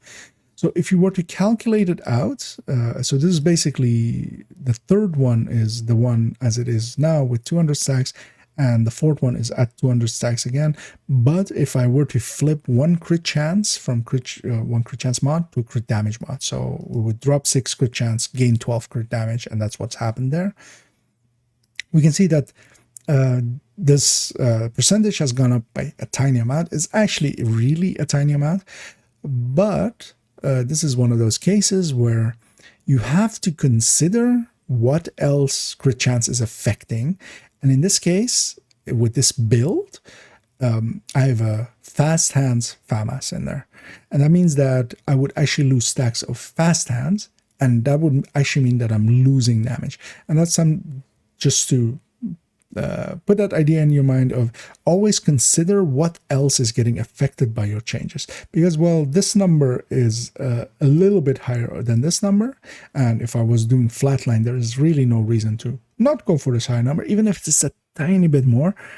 But you have to consider that it's affecting fast hands, and there it does matter that I'm losing stacks, so I would lose more in the sustain than I'm gaining by going this way, as it is a tiny increase, as you can see. But that is, yeah, just to put that idea in your head of just sometimes consider what else gets affected. And actually, that also leads us into actually, so this third one is actually just a few comparison of well, 2 comparisons and 1 thing about grades. So this first one is actually, when I explained the Negotiator variant, I was talking about that I should actually swap it to a Seska and then swap one mod around. And this is actually the calculation that leads into that, which is that, so this top one is the Negotiator at full memento stacks, full obliterate stacks.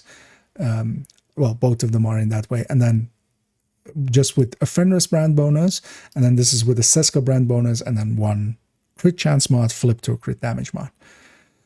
So basically what happens when I put that put a Seska chest in that build. And as you can see here, I gain almost close to percentage, and that's just on the main output. And that means that I should do this. A percentage is like, there is no real reason for me to not do this, especially as on top of this, I'm actually going from 58 crit chance to 60 crit chance. And that is both, again, and I'm using a fast hand weapon there, so that's going to improve my stacks there. But even more importantly than that, I'm using Negotiator, which main talent is heavily reliant on crit chance. And this is a change that likely, if in a month or 2, if you click that link, will have already likely have happened, because this, yeah, I should just do this and upload a new build picture and save the loadout that way, and just farm a Seska chest with Obliterate, as I outlined when I discussed the build with you guys. And the second one is actually, so for the high-end one, so this is the high-end that I have on my main account, the one that I showed, 112. as it is in my build collection. And then this is 514, the other one that I showed, which was with the Picaros and the Obliterate chest. And this is just me considering that maybe I should actually swap which high-end one is in there. As you can see here, so of course it's comparing a spotter against an Obliterate, so you have to consider that a little bit, and that is harder than sometimes seems easily. It's not as easy as some people feel that it is sometimes, as a lot of people will lean towards Obliterate as just a bigger number. But what you have to consider is that Obliterate has to stack, where the other one is with Spotter, of course, and that means that in the same way as Glass is basically from the first shot, it is at that value. Although in this case, both of them are stacked full on Memento, but they're both stacked on full on Memento, so the comparison is still valid. But then if we compare this high-end with Spotter, and then the Obliterate one without any Obliterate stacks, and then with maxed out Obliterate stacks, 525, we can see that when it isn't stacked, it is doing 10 or, well, 11.5% less. And then once it stacks to full, it does 18% more. And this leads me to consider that maybe I should actually swap the recommended one to be the Obliterate one with the Picaro, as that seems a lot more effective. As also, one of the things with a stacking talent like that is that when the going gets tough, your stacks get higher. That's how it always works with all of those stacking builds, is that, especially Striker, is that as the content gets harder, it's get easier to stack, so your damage increases by quite a lot. And that is why Striker is so good for legendaries, especially on raid bosses and stuff like that, where you can unload quite hard. So yes, this is just a calculation between those two, and I would actually say the Picaros one with Obliterate is actually the better choice, and I should maybe swap that one in my recommended list around. This last one is again with the Heartbreaker tech tank, and this is especially the weapon grade of the Kingbreaker on it. And as you can see, this is grade 0, grade 10, grade 20, and we are basically going up the same amount as we would with a normal red build without Fenris. So actually Strikers would have the same amount increase, and so would, for instance, a high-end red build without Fenris in there. As we are actually reaching 130 weapon damage because we're gaining 30 as well. So this is with Memento at full stacks. So when Memento is empty, these numbers would actually be higher. And actually, I can alter this and go to 100, and I had the other ones at pluses. But yeah, so at 0 Memento stacks, it's 5% and 10%. And when we add in full Memento stacks, we are dropping down to 4.35%, 4.35%, and 8.7%. And yes, these are the same numbers basically as for high-end red build without Fenris in there. But this is to show that, first off, so grading as always on weapons is quite an increase. So even going to grade 10, which you can just do with normal resources without spending any exotic components and such, which are much harder to get, and SHD calibrations. And getting to 10 is quite worthwhile, and then getting to 20 is maybe less so, but also once you have everything, I mean, this is the thing to spend it on. And but also it is to show that it isn't like a PvP build that has very low weapon damage. These builds actually do still have quite a lot of weapon damage, although of course this is the highest one, as this is the Heartbreaker one, which has a 15% gear set bonus for ARs. But these aren't the same increases as you see on, for instance, PvP builds with all blues, or PFE builds where you're also mostly blue, or stuff like that. But it is still a worthwhile increase. Yeah, that gets us through all of the numbers that I wanted to show you. And let's move on to some tactics. But I also would say that if you want to take a break at a point, this would be the time to do it, as I'm actually going to take a very long break. But of course, for you, this will be in seconds if you wanted to. But I would recommend getting up, having a walk around, and coming back to this at a later point. But yeah, see you in a second. And to continue on to our tactics section, I'm actually not at the range, as I said, but I am actually in the open world, as the range did not have the walls that I wanted, and that will become apparent in a few seconds. First, I want to talk about a few of the mechanics, and especially so that part is definitely clear, and I can take the time to explain them well here. And then we will move on to a few of the tactics, but most of the tactics for this build are basically red build tactics, weapon build tactics. So I just want to highlight a few of the tactics that are important to this build, and we will not go that in depth into tactics for this build, as it shares quite many with red builds, and that would be way too long. So first off, I want to discuss how the Artificer work, and especially the stats on the Artificer. As you can see, there is this buff duration that it has here at 10 seconds that we cannot, currently there is no way to affect it. There are no mods. It doesn't get affected by any of the stats that we can apply to our builds. So that is basically locked at 10 seconds. And then, yeah, we have that skill repair percentage that then applies to our shield and heals it for that much. And actually, if you were to deploy it to, for instance, also heal allies' turrets or drones, or if you're using it alongside a turret or a drone, this is also it heals it with this much. The skill refresh at this bottom is basically every 10 seconds. It applies a skill refresh to it, and basically gives it 7 seconds of duration back. So every 10 seconds, it's regaining 7 seconds. And especially if you have a very high skill tier Artificer Hive, then this will actually be higher than the durations, so you can actually keep a turret out indefinitely. The buff amount is the amount of, especially to damaging stats, that it increases by, increases the amount by, and that is in, I don't want to say all cases, but especially for the common ones, the turrets, seekers, drones, stuff like that, is just another at the end amp. Or an amp, an extra multiplier in the calculation for it. The charges here, as long as it's on your back, it actually doesn't matter, but when you deploy it, it does start to use some charges, and of course the refill speed is quite slow as we have no skill haste and such. So, but mostly how we will be using it is, as you can see, it is on my back. I'm not going to actually deploy it, and once I pull out my shield, you will see there's the buff bar beneath the ammo counts that I have there, where there's 3 buffs at the moment and one is counting down quite fast. That is an icon of the Artificer Hive, and as it's reapplied there right now, that is that buff duration of 10 seconds.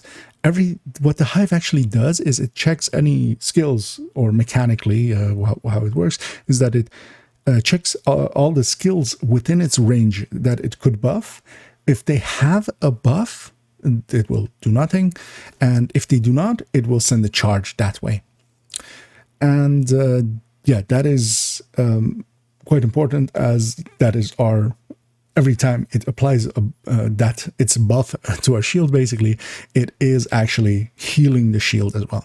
So that is our timer till heals, and that is an important thing to keep an eye on, as especially if your shield is low, but that buff has just been applied, then you know that you're a little bit in trouble, of course, because the next one is 7-8 seconds away.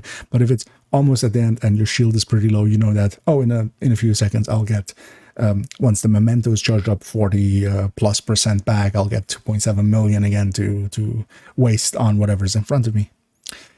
Now, what you can as well do is deploy it. So actually, when it's on your back, it will also apply its buff to nearby allies that are holding handheld skills. So especially for instance, Eclipses, when they pull out their fire cam, or if they have a fire sticky, or explosive stickies, basically all of those skills that are held in the handheld skills, it will send a buff their way, even on your back. But for deployed skills, so turrets, other hives, stuff like that, seekers, you actually need to have it deployed on the ground for it to send the charge their way.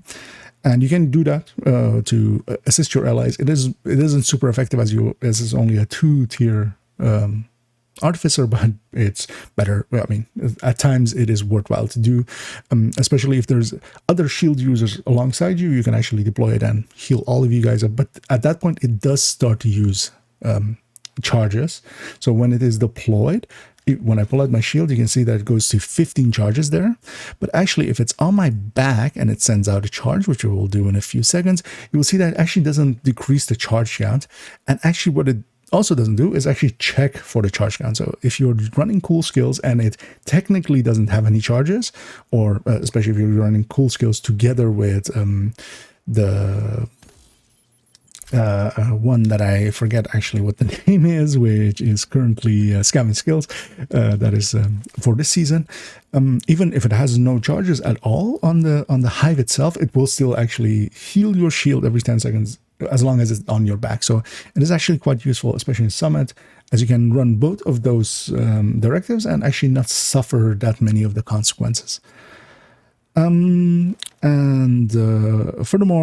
one thing that's recommended to do is actually bind a key for quick deploy. So deploying normally is just tapping once, and for hives it brings up this this indicator of throwing it. If you double tap it, it throws it at your feet. But actually one of the options that you have as well to deploy it at your feet quite quickly is if you go into key mapping, the wording for it is so instant use agent skill 1 and 2. And as you can see here, I have them on my mouse wheels. So when I mouse wheel up, it actually instantly deploys my hive.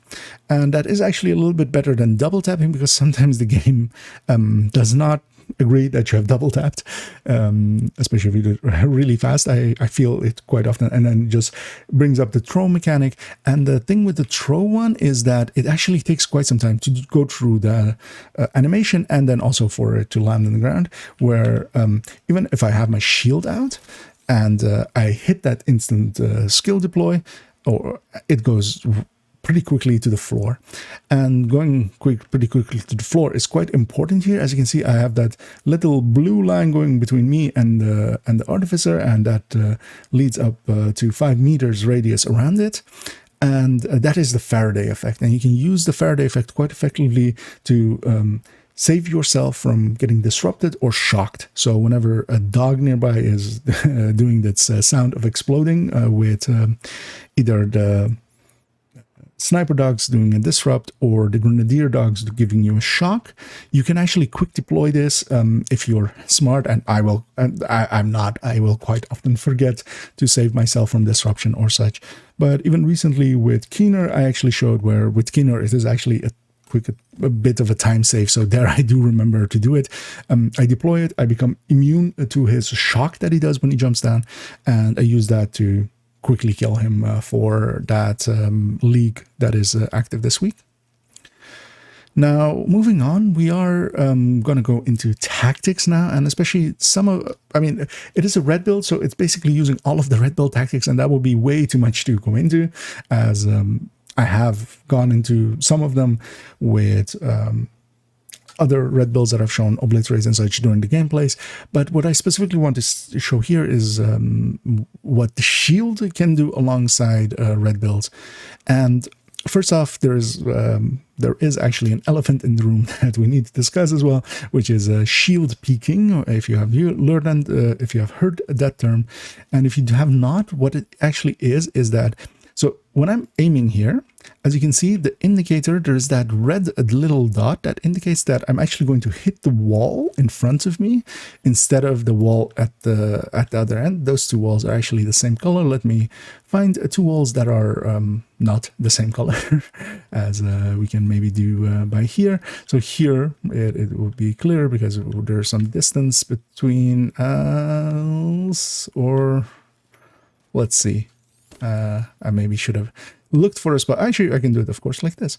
So here, so here you can see that the red indicator that is indicating that I'm going to hit the wall right in front of me instead of the wall in the distance. But if I zoom in, and especially if you're using the 8x scopes that does that automatically for you, you can see that my sight line has actually shifted a little bit to the right. But my model has not. My model in-game has not shifted at all. And this is shield peeking, as it's quite commonly called. And it is... it has been in the game for quite long. Some people will call it an exploit, especially in PvP. It's considered a little bit of an exploit. But in PvE, there hasn't been any ramifications so far, and the devs haven't come out and said that it's not appropriate to do. So it is up to you to do it if you want to or not. And this tactic actually gets more used, not so much for this build. This build doesn't... is in the shield peeking build, but it can do it at times if it needs to, just to be a little bit more effective. As especially what is happening here is that if you were to view me basically as the NPCs, if there was an enemy in front of me that I was actually able to hit with this shield peek, but as you can see, so here I can already hit the wall across from me, but when I zoom out, I'm actually hitting the wall in front of me. And I'm basically not showing anything of my body to the enemies that I can hit, but they cannot hit me. And especially NPCs will aim at the center point of your character, and they will hit the wall in front of you instead of you. And this tactic gets used a lot to go through legendaries and such, especially with focus builds, focus strikers, focus negotiators. It has been the go-to for a long time, and especially for going solo through legendaries. It is a common tactic that gets used, and there it is a bit more justifiable, as the enemies are a little bit they're exploiting basically as well. So any advantage that the player can provide themselves is very welcome. But this build doesn't really use this, but it is an elephant of the room, and I had to basically point it out and show this. And at times you can use this. I will likely not use this at all during gameplay, because also we're going to go do heroic content only, and it isn't required, and it slows down the pace quite a lot, but it is a very effective tactic for survivability. But as such, as it is a tactic where you basically don't get hit, it's much better to have a lot more damage behind it with a full negotiator red build, with a full negotiator or a full striker red build, something that has barely a shield that is useful for tanking, but it's just used to shield peek with, as you're not getting hit at all if you do it right. But here we're going to play a lot more aggressive and going quite hard. But what I will do, which is a cousin of that tactic, is pieing. And as I've said a few times already, and if you do not know the term, so it is what comes from basically special tactics of special weapon and tactics groups and special forces and such.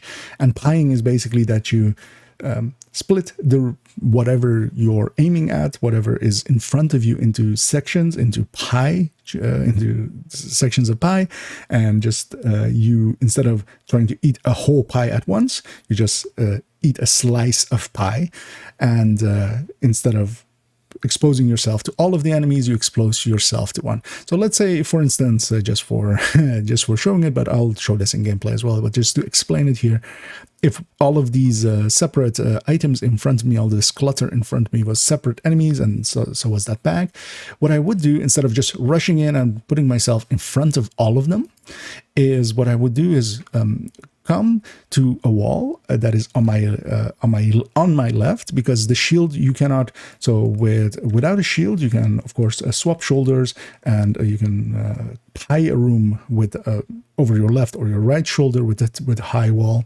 As especially here, we don't actually want to take cover and then do it, because quite often, while you can kind of do, there's this moment where you actually basically pop out of cover. What is much more better to do is, even with red build, is to do it like this. So if that was my first enemy, I would place myself like this and then move over, and if there wasn't a wall behind me that toggled which shoulder I was on, I would basically make it, instead of going here and making it 1 versus, if like all of these were enemies, 1 versus like 10, I would make it several 1 versus 1s, and that is basically the tactic of that. So I would come up here, I would kill that enemy first, then that one, then that one, then that one, then that one, and every time I would only try to expose myself to 1 or a few enemies at most. And especially with this build, that is very effective, as I can come up to the only thing is that I cannot, of course, do it on this wall where I'm aiming on the right side, because I have to expose myself fully and even more before I get the indicator to shoot this enemy.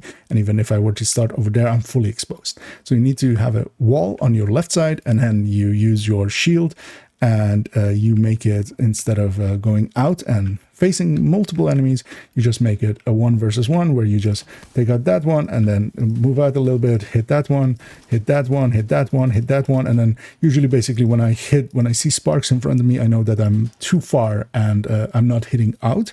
And you can also see that red indicator as well on the wall. And then you peek out a little bit more, and then you just keep on hitting stuff.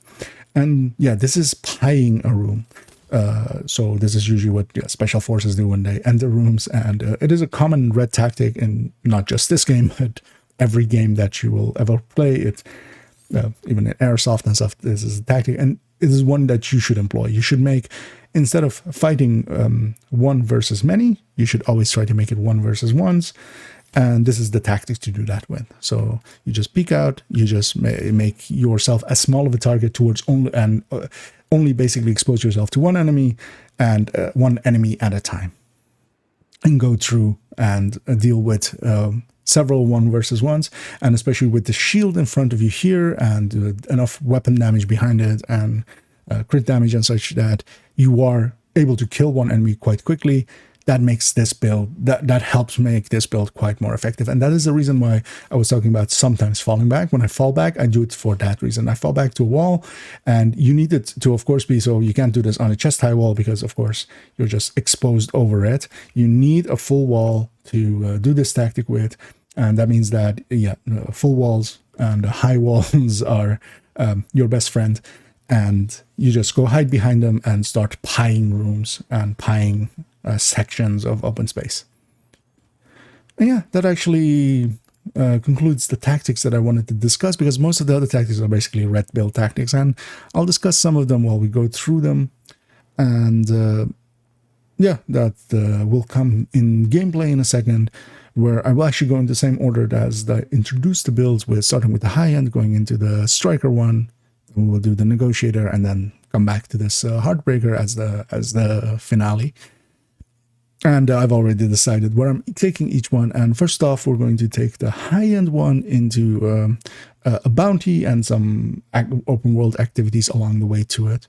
So yeah, I will see you in a second with that high-end build. Yes, to start off with this high-end variant, it is as I introduced you to it. I've just loaded in. Basically, I've popped Black Tusk bounty in West Potomac, and of course it went to that area that it has a habit of sending them to. And where we could go from the DCD, let's go actually from American History Museum and hit this elite territory control along the way.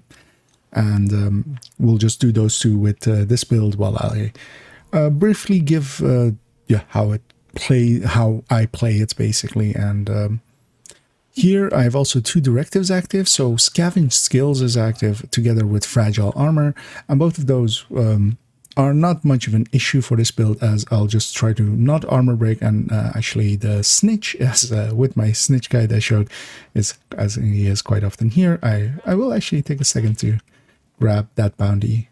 And of course I've just loaded in, I don't have any memento stacks.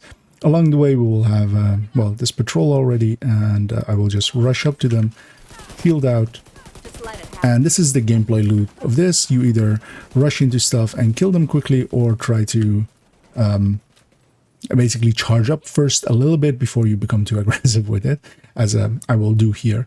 I will not be hyper aggressive, especially for this elite territory control, because as I showed on the numbers, and the healing doesn't really become... it basically doubles once you're well, it's close to doubles when you are maxed out on your 30 kill confirmed stacks with the memento. Here's well, actually, so there is one resource up there that I know quite well, as I have done this elite territory control 1,000 times likely by now. What I will always do, well, this one, of course, has a pulse laser. What I will usually do is actually take the time. So here I'm doing it very slow, but I would just come up here and just basically do a scan of the area and reveal everything and make sure that everything is pulsed. And that's just to have the awareness. And also, I don't have Fog of War active by choice, very much by choice here, as I really dislike it for especially bounties and such, where you are not you will not know exactly where they will spawn because it is a lot more randomized. And yeah, here I'm just going through enemies. If there was a medic or something, I would prioritize them. I'm not actually going in and grabbing the short buffs, except of course if they come up here like that one did. But as you can see, I can stand in front of quite a few enemies and just basically take some incoming rounds while I just deal some outgoing.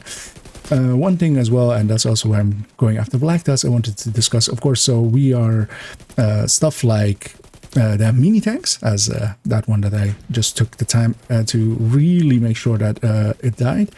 I'm going to kill that enemy because it would die faster and then go after the medic. I actually did not notice that one of them was a medic, which is a misplay by me, as seeing as it is an elite, it was part from the initial. And there you see actually some mini tanks deal quite a lot of damage. So mini tanks are always a dangerous target for us, but what they also are as well is quite easy to either break their tracks and put them in a position where you basically put something in between you and them and just forget about them. Here I'm actually going after everything except the boss, as the boss itself isn't actually really an issue because he's heavy, and what I will do to him is basically bullet him. I will break his ammo there, but also I want to introduce you to one of the mechanics of this build, which so here as well, actually, so I'm going to go after one of those. So I don't have the shield now because I've used the scavenge skills, of course. And actually, I thought there was an enemy here alive, but it's actually the mini tank, but I'll kill it anyway. And even here with a heavy, so I do have a few charges, of course, on my memento now. But you can see that, yeah, we can't actually sit in front of him for quite a while. More than enough time to destroy his ammo belt and destroy his backpack. One thing I actually want to show here as well is the quick kill on one of the mechanics of quick killing all heavies of Black Dust, so this is just not just for names, is they actually have a hole behind where that red one was, and as you can see here, I'm actually hitting his health and I've killed him, and as you can see, his chest actually didn't break. I went through that hole. And that hole is actually a very nice tactic to just know in general. So you break their armor plate, or you break their chain, forcing them into repairing it. You go behind them. Once you actually hit their health, the second that you hit a health shot on, that this is actually true for all of the types of heavies, they will instantly regain their chain, which is a little bit weird, but it has been the mechanic that way. But yeah. There's plenty of time, even on a boss solo, as you saw, and I'm not even fully charged up to a memento or anything. And this is the weakest version of the tech tanks, as I said. There was enough time to just quickly go through that hole and kill him through his health. As you can see, his chest is actually not broken until I break it. Well, he's a name, so yeah, it takes a while. So if I were to try to go through his chest, it would have taken a while. I'm actually not going to loot here just to save us some time, and we will move on to that bounty that I had that hopefully hasn't timed out yet. It hasn't, and there's I see already as well some convoys going through there. But yeah, that was especially why I wanted to hit that elite territory control. So mini tanks are pretty much our bane, as the LMGs and such, which are the equivalent of the mini tanks, of course, for other factions, those aren't as bad as the mini tanks. The mini tanks really hit hard, much harder than you would expect, because even something like sniper dogs, we can actually tank quite effectively, especially once we have our memento charged up. And yeah, charging up that memento, of course, takes some while. And that's also why this build isn't so much for convoying and such. It isn't great for that. And of course, as I alluded to at the start, this isn't the best build or anything. Is that actually, that's a minigun? But yeah, that is of course as well. So the concept of the best comes up quite a lot. And as I with my April Fools, one of the jokes in there was that everything was the best, of course. And the best is so reliant on so many factors as that it's basically, you can't, there is no the best build, because what is the best build for heroic solo? What is the best build for heroic group? What is, even in a 4-man group, is it the best to have 4 strikers obliterates, or is it the best to, have 3 striker obliterates and together with an eclipse? So here, actually, I'm going to run around and grab those memento stacks. And also, the memento is, of course, the buff is showing up in our buff section underneath the ammo there. And the orange one is the short buff, and that other one that is with a basically see-through and with a bar underneath it.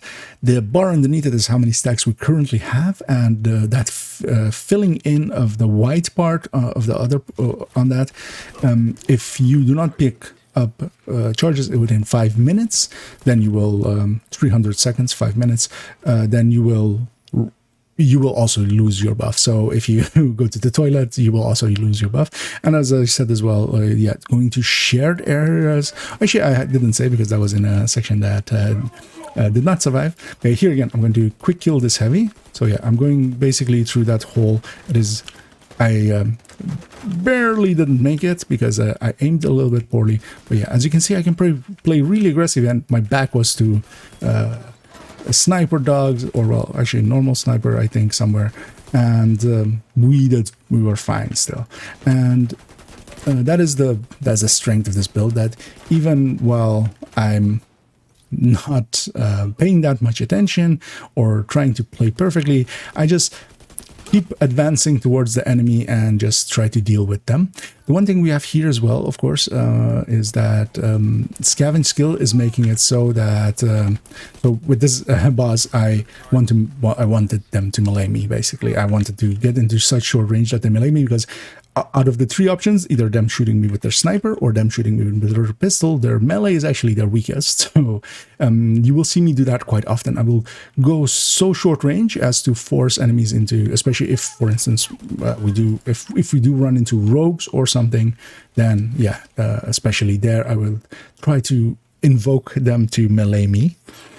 Also for instance, grenadier heavies of True Sons, it's a lot better for them to melee me than to shoot me with a grenade. To go back to that the best discussion, actually, one trick that I should show, actually, that the bodies, the body disappeared as I wanted to say it, but I will show that actually in a second. And here, of course, this is an absolute maze always. Well, I know my way through here, but even me, I need to sometimes go around. There was actually a hole there, but I actually want to kill this group, and that is because I want to show a specific thing, but I don't have my shield here, of course. But that's not a problem with a group like this. You'll see me pick up the short buff, and the short buff as well. We have 3 red cores. We have 2 on gear and 1 on that memento, and that actually does help us as well to get a little bit more damage. But one thing I wanted to show as well is, so if I used my shield, and of course with scavenge skilled, I would need another charge to pull it out again, which is quite annoying with shields. What you can actually do is, if you have undestroyed weak points on enemies, so actually when you destroy weak points, they drop a charge as well. But even on enemies that are already dead, let me get some more distance before I blow my, well, actually getting a little bit cut, or did I blow up that one? Or the game is just trolling me a little, and there's the models are a little bit too much intersected. It seems the models are a little bit too much intersected. I'll try on this one as well. Okay, that worked a little bit better. And sometimes it is a little bit funny, but even dead enemies that you destroy when you destroy their weak points on the ground, you will get a charge to pull up your skills again. And that's quite handy with the shield, because oftentimes I will forget that it's on. I will put my shield away after I've picked up everything, and yeah, then I need to do that to an enemy. But if you don't know to do that to an enemy, then you would have to like chase a weak point or kill a quick enemy to try to get your shield back up. Here again, there's I'm surrounded a little bit, so what I'm going to do is actually put my back against this truck, take away at least a few of the angles that the enemies are shooting me from. I'm just going to move across and go over here and put the enemies, all of the enemies in front of me. And along the way, I put some damage towards that boss and killed it, of course. I'm going to save this sniper dog, and that's just to show how tanky we can be, because we are actually now we're not maxed out on memento stacks yet, but we're getting there. We're just on like 28 or 29. So when I go and kill these next enemies and leave that sniper dog, and this is just in here, I'm going to just show. So yeah, I'm just going to let the sniper dog shoot me. As you can see, my shield is quite full. And yeah, the shield has an effect on especially high caliber rounds where it diminishes their incoming effect by quite a lot, and inversely it has that the explosives will do extra damage towards it. But here you can see, yeah, this build can sit in front of, even without memento stacks, it can actually sit in front of a sniper dog all day and have a little tickle fight. But instead, let's actually put that dog out of its misery. And yeah, here actually I'm gonna deploy that. Maybe it wasn't even in range, but I deployed my hive there to get safety from the disruption effect that it would cause. But there, of course, was useless because we were basically out of combat already. And here you see that even this being the weakest version, as I showed with its numbers, it is still, I mean, we're doing fine. I'm playing around, I'm talking more than I'm paying attention, and we're going through a heroic bounty with 2 directives. Oh, Oxy. Oxy's hurt, but yeah, so there with the red build, actually, I would actually be a little bit concerned. And of course, names deal more damage than anything else, and this name is showing that with an SMG especially. But what I'm going to do is actually, again, go close. That forces them basically to hesitate. They will try to either go into animation where they try to punch you, and if they try to punch you, that will deal barely any damage. Their melee is basically as weak as our melee, and yeah, here we did a little activity and a little bounty, and yeah, here we are now charged to full, and we would actually be on this effectiveness. And the tanking wise, all of the 4 builds that I will show today, which are all of them with the Crusader shield, the normal shield, so not the bulwark or anything, they all have basically the same amount of effectiveness on their tank end, with the shield basically being the same across all of them. All of them have a 6-tier shield, and all of them have a 2-tier artifice. But yeah, that was this high end, just as a introduction, and also to give some of the tactics along the way, of course, as well. And let's move on to the striker, and I will do a solo mission with that one. And here we are, of course, on that striker.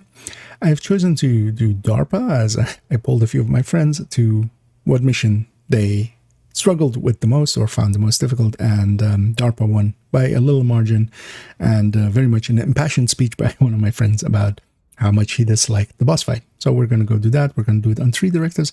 Let's just get started, as well, as this is a little bit of a longer mission, and we will have plenty of time to discuss it while we're doing it. I'm gonna just grab some stuff along the way. I'm going to also grab ammo so that I've this build especially eats through more ammo, as it is a Fenris it is a FAMAS build, and as such, yeah, it does eat ammo for breakfast, and yeah, it goes through and will likely actually run out of ammo at point. I'm running it with 3 directives, so we've added in Fog of War, as in missions especially I'm quite more okay with Fog of War, as it is a lot less predictable, at least if you know missions a little bit, which I do. And yeah, we're just gonna go through here. go through these first few waves. And mostly the parts that people say that they struggle with is, well, actually, the 3 parts came up. Well, the boss fight very much so came up, but also a lot of people actually disliked the drone section here, which is the next, not the next room, but the room after it, and also the first boss fight in the foundry.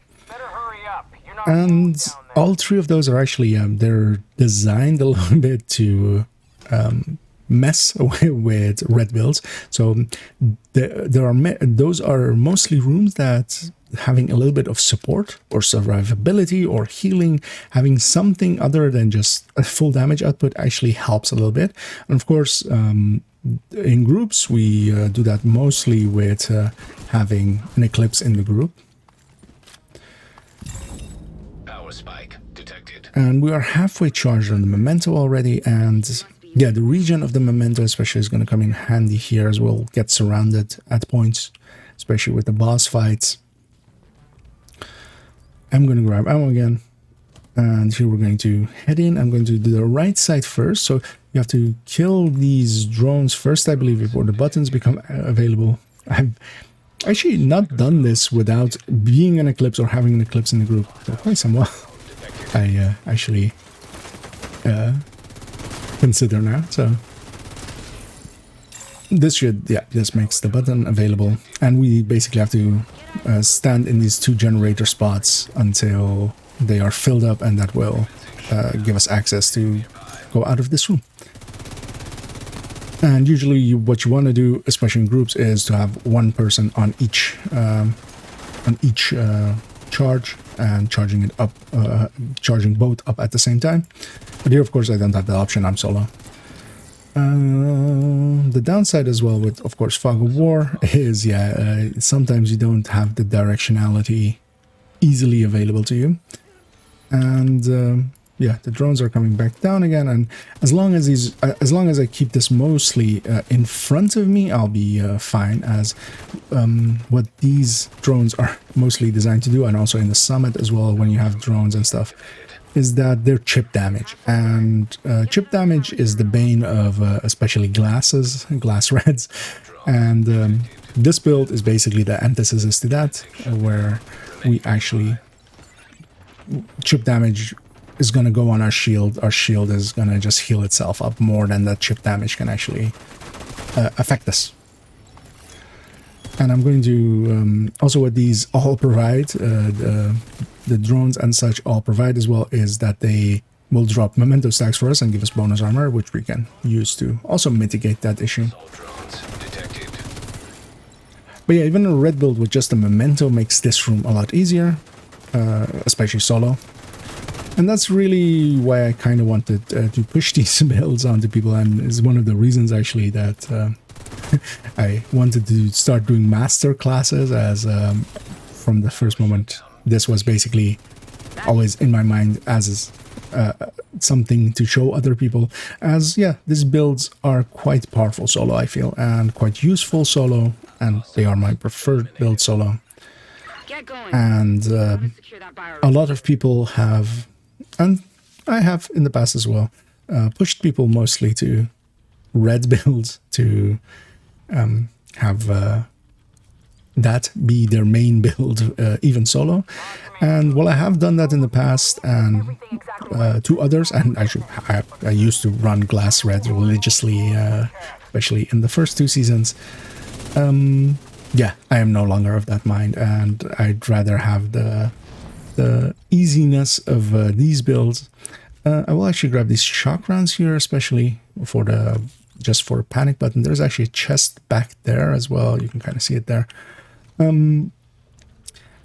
But I'm no longer of that mind, especially for solo. And a lot of people still push red builds for solo, and they are generalist builds, and they work perfectly fine, of course. But I feel that, yeah, tech tanks just do it better.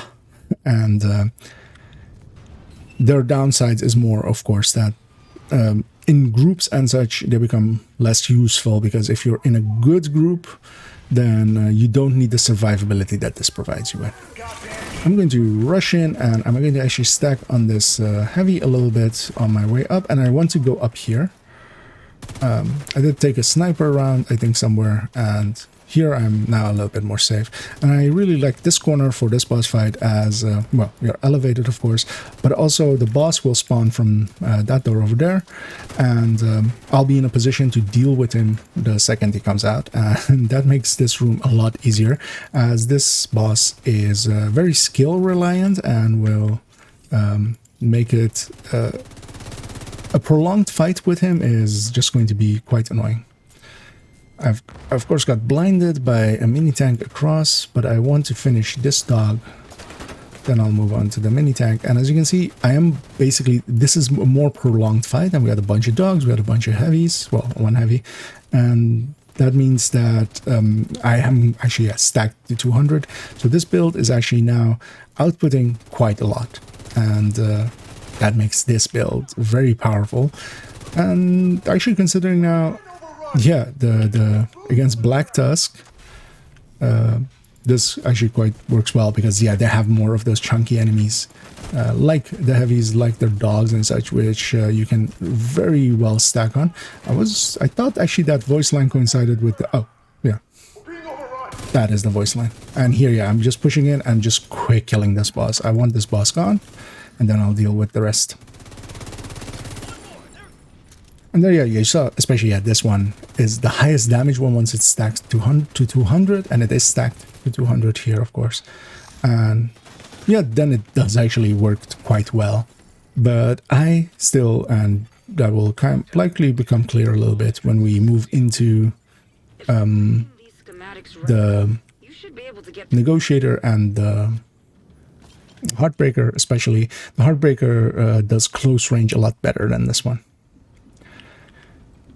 But as you saw there, this one, yeah, also, it killed that boss in 2 mags, and was also, it could stand in front of that boss, even if that, I didn't even think he shot me, but even if he did, I could take quite some beating from him before it would actually become a problem.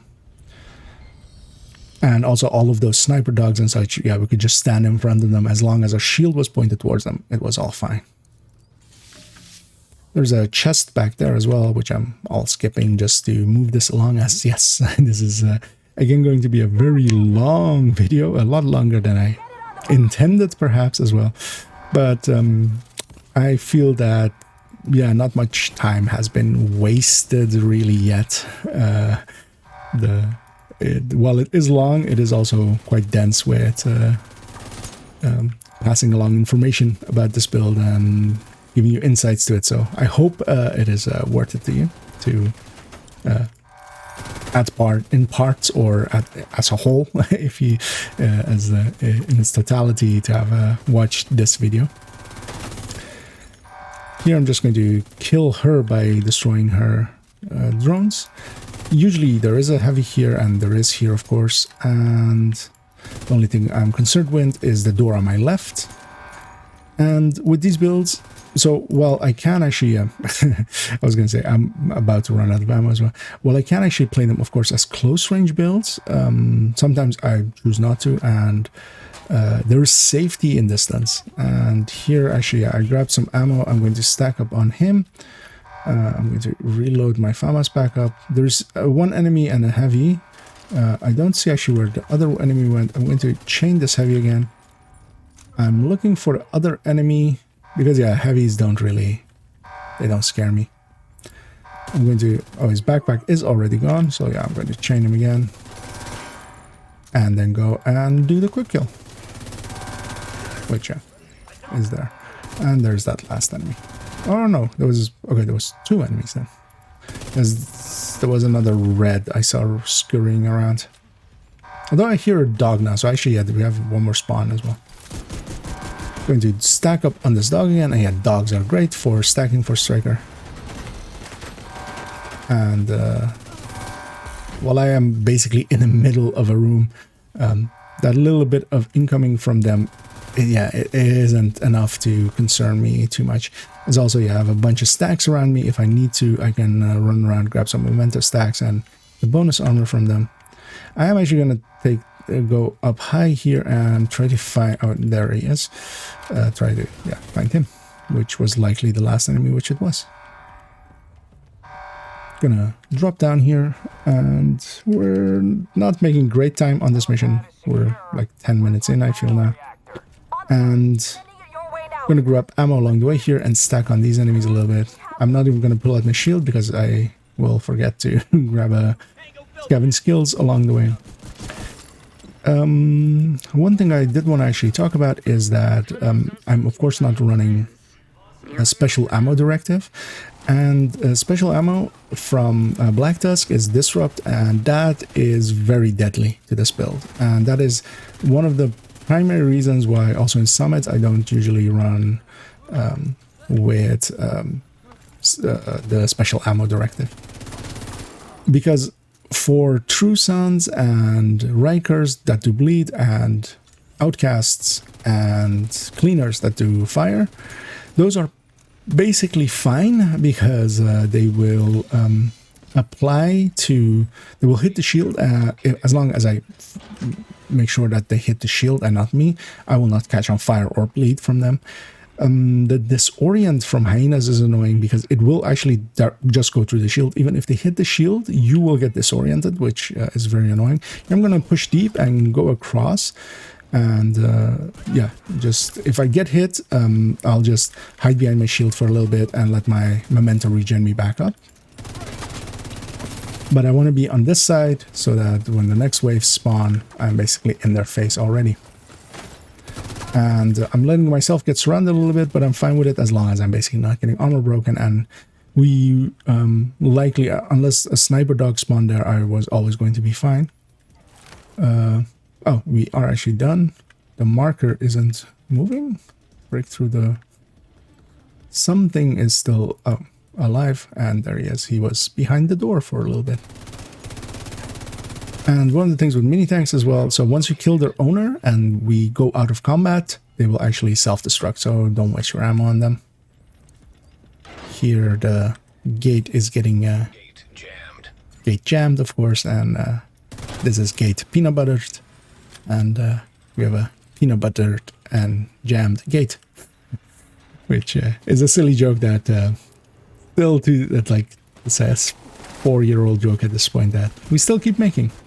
Going to stack on this dog. Dogs are great for stacking again, and I'm close to full stacks already. That dog is not dead.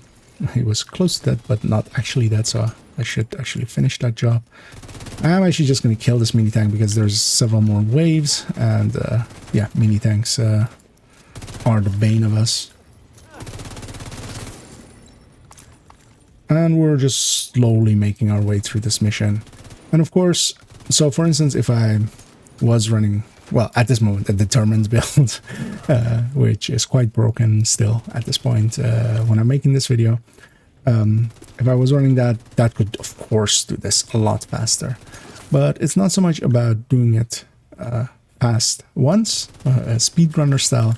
These builds are, to me, a lot more about consistency. I'm pretty confident in going through this mission, and something has to go horribly wrong for me to die. The only place I am even likely to even die a little bit is the boss fight, even though I actually, so there what I did is not have Scaven skilled, and I didn't have a shield when I tried to pull it out, so it's not only the boss fight, it is also if I do something stupid. I'm going to make sure that nothing is below here and gonna come up and kill me from below. I'm just gonna let my health regen a little bit and grab some charges, and in a second I will actually heal and get that fractured armor away from me, as yeah, that does diminish, of course, how much we're regenning on armor and how much there is before I hit my health gate, which is, yeah, one of the main mechanics of this build, as well as with all red builds. But we're just gonna stick to safety here and we'll be fine. And yeah, that's the thing with these kind of builds. Like if I'm made of error like that one on a different build, it would likely not have survived. It would have gone down and would have gotten a hive charge used. but here I didn't go down at all. And also I should say that we don't have a revive hive, and that is actually a downside to these builds, of course, because we're using artificer hive, so we can't use a revive hive.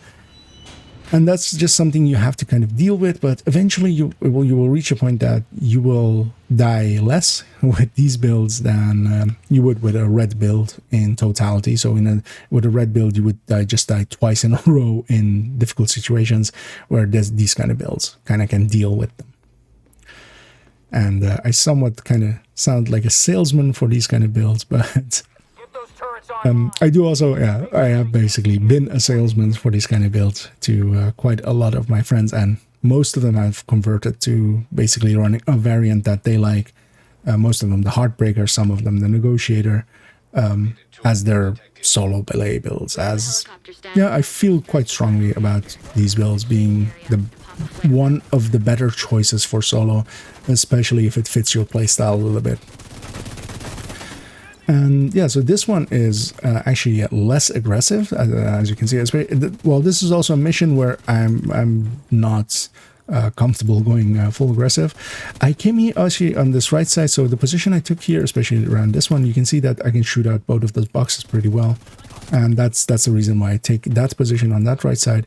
I'm going to push in a little bit more. There's two red snipers there. I'm gonna take this position here where I can shoot at the boss and hide from the boss if I need to. And of course, this boss sends out mortars, and luckily he chose a different area. There's something behind me, which I should actually take care of. I'm actually gonna fall back a little bit, and I'm gonna put the sniper boss behind that wall over there, deal with some of these enemies, and then go back to him. And that's the difficulty of this fight, is there is an elevated boss that is a sniper boss that can deal a ton of damage in one go, and he's being supported by a lot of enemies, so you kind of have to deal with that. But here I'm just going to put myself kind of here and deal with a ton of the enemies that are in front of me. Just lower the numbers. There is actually a point here where nothing more will spawn, and I can just deal with the boss. I would much rather actually, so with the Heartbreaker, I would actually be a lot more confident pushing in deep, or with the Negotiator, I would stack on, basically stack on the boss and then kill these enemies and transfer some damage to him. But here I'm just going to take my time.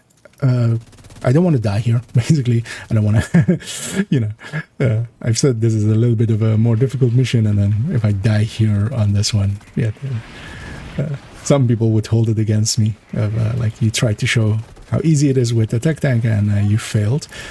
But as you can see, I can kind of stay in front of the boss. I can basically, I went over here to the middle because I know they either spawn on the right side or on the left side, and that one is very much randomized, and there they spawned on the right side, and so I'm going to they're on the right side, they can have that. I'm going to take the left side. The boss is going to push into me. I'll use that time. So the ACS is quite high in its burst output. It can kill quite fast, and there I chose it especially to deal with that boss real quickly.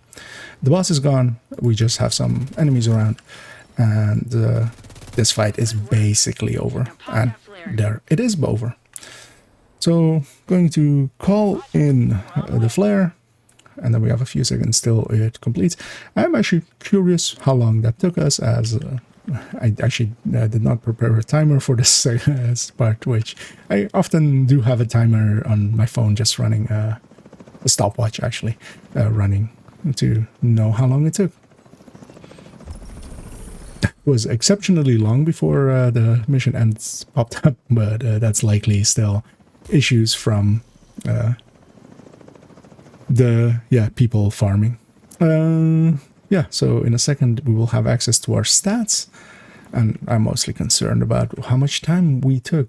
So 1959, which is a little bit slow, but at no point was I really in too much trouble, where on a red build I have ran this quite often on glass reds and such solo, and this, especially the boss fight, can be a hassle. That foundry room with the first boss can be a hassle, and yeah, those drones can be a hassle.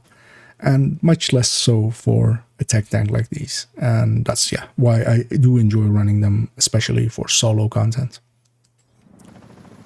And yeah, let's move on to the Negotiator, and that one I'll take to do some control points, as I said several times, I feel that is quite strong with that for that part. So yes, in a second, the Negotiator. And moving on to the Negotiator, of course, this has the Negotiator mechanics and the tech tank. And the Negotiator one, of course, is marking stuff and transferring between them. So I want to mostly spend some time as well marking stuff and paying attention to that more over my positioning and such.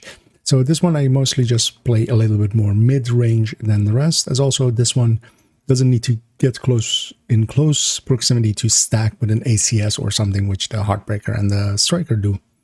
So this one is a lot more independent on its range, and that's also why it gets a rifle for if I really want to go long range. And we're gonna first hit City Hall here, which on its defense is actually quite a long range one. And there's actually an elite patrol coming out, which I hadn't even seen. And we're gonna make a nice big mess of here. I'm considering taking the patrol separately, but you know what? Let's have some fun. So with the heavies, with these heavies, what you can do is that tank at the back that I destroyed there. You can see that one, once he has came out of the striker, he no longer his helmet was no longer on him, and that is the quick kill on those heavies. You shoot out that backpack tank, they will go into an animation, or if they get staggered out of that animation, they won't do that animation. They will need to do the full animation, and then they are available to be shot in the face, and basically the face is then uncovered. And here you see me basically searching for other targets. I'm trying to basically have 3 marks going at all time, which with a CP is a little bit easier. We have here, of course, multiple enemies that are either purple or elites, and that makes it a little bit easier to do that with. Where especially for instance Summit and such, you have a lot of places where you just see one enemy and you don't have the opportunity to stack the way that this build requires. Whereas CPs basically guarantee that you can. And that's why I really much prefer this one for CPs as well. As also some CPs are quite long range, which for instance this one. And it benefits a little bit to have a little bit more of a build that isn't tied to being quite short range, which the Heartbreaker one especially kind of is. I'm going to get rid of that drone as well, and that's also the nice thing about Negotiator. You can especially stuff like those drones and such, you can mark them and you can transfer to them, and that's a lot easier than shooting them out. Now, not so much with a drone like there, but especially a drone that is like fast moving. If you can get a mark on it, it will be a lot easier to kill. As you can see here, I'm pretty aggressive here. I am actually in the enemy's faces, and I haven't actually called in my allies, which I should have just to speed this up. But also, this is kind of fine because I'm doing it basically without my allies, and I can kind of show you how powerful this build kind of can be at points. And also, we came in here without mementos. Actually, that's not true. I killed one patrol along the way, which was just in my way, and I picked up 4 memento or 5 memento stacks from them, of course. Let me actually grab the rest of my memento stacks, and then we will call in, or basically move up to here. I should have grabbed ammo, but we will be fine in the worst case. I have an M1A on my back with boomerang that we can always use as well. And here they spawn quite far away. All of the CPs of New York kind of have this. It's not so much a problem. It's somewhat their solution to what some people have done to some of the DC CPs, or of course. So here I'm actually going to shoot onto the shield, which seems a little bit silly, but I'm using that for that transference, of course. Because of that, I basically killed those 2 other ones. Where's this enemy? And also here I have turned on special ammo, but I've turned off a fog of war for this, as yeah, I do not like fog of war, especially for CP stuff and such. As yeah, I just rather know where the enemy's coming from than that extra 25%. And also, yeah, the only thing that I will likely die to is getting surrounded, and fog of war will facilitate that a lot better than not having fog of war on. So I usually have fog of war turned off in the open world, but in missions, yeah, I'm a lot more fine with it because they are very much predictable. We know them by now.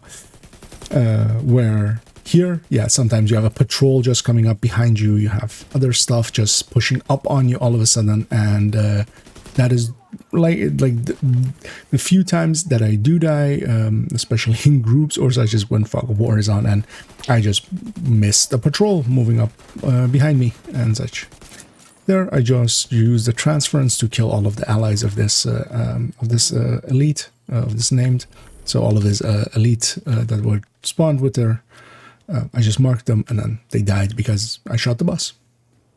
I'm going to grab some stacks here, and well, that was decently fast together with an elite patrol also on the way. I will actually see if I can find one where there is a convoy coming in, so we can make a real mess, and otherwise we'll just pick one of the New York ones. Actually, I'm going to stick to New York, and we will head into there. And here we are heading into Celebration Hotel, to which a convoy is heading into. And I came in from one thing I wanted to make a note of talking about is that I came actually from the Wall Street. I warped to there, as if I would go to the safe house, then I would lose all my memento stacks that I've built up, and I would rather keep those. And while the safe house would actually be closer, I would take a little bit more longer walk over losing all my memento stacks. Yeah, I'm heading into this one with full memento stacks, so just from the start actually, I'm actually going to sneak in here and go to here and actually, not the crate I wanted to open, but I wanted to open this ammo crate, and actually I put my shield away, which means of course that I don't have my shield available for a second. But what I'll do instead is rush in here and shoot out his backpack. That will give me one of those, and now I will be in, I'm inside your base, and I will stay here, and they will try to push me out if they can, and they will hopefully fail. And even though there seems to be a bit more things here than I was expecting, it'll still be fine. And sometimes there is actually, yeah, it is handy to sneak in like this and put yourself in position. So they will spawn from the doors across from me. So here I can actually mark everything that spawns likely the second it spawns. And yeah, that of course can speed this up. Getting rushed by rushers, and there's, yeah, so this is likely already a patrol or something that added themselves to this fight. And I haven't actually called in my allies yet, and I will likely not do it. And sometimes it is actually worthwhile to not call in allies, and that means that you basically turn this fight into two fights. You can have a breather in between the fights, and I really don't need them here. They can be nice to have a safety net. We have a heavy boss, and actually I'll save him here to have as the last one, just so I can really show that quick kill on the cleaner heavies, how that works. I'm curious what is out there. Yeah, so the downside of Scaven's Guild is this, that I can't just put my shield away without any... so here you see that tank on his backpack. I'm going to shoot that. He is going to go in this animation once the whole animation has ended. So not when the mask goes off his head, but when the whole animation ends, then his head is actually exposed. Then you just shoot them in the head and kill them quite quickly. And we have cleared the control point, but something is still alive. And what I'll actually do is finish off whatever is still alive. And the smart thing here would be to then now take care of the convoy separately before we call them in. But what I'm going to do is actually grab this ammo, go over here, And let's make a mess, shall we? Let's have both the control point and the convoy. But of course, I'll kill the first wave of this convoy basically right away. So yeah. The nice thing, of course, I do not have fog of war, so I actually do know where the enemies are coming from. And yeah, that makes it a little bit easier. And yeah, as you can see, yeah, heroic skilling isn't hard. Of course, this is also a fully optimized build that helps a little bit. I'm a level, I have 1000 level on my watch. Of course, my watch points are all spent as well and such.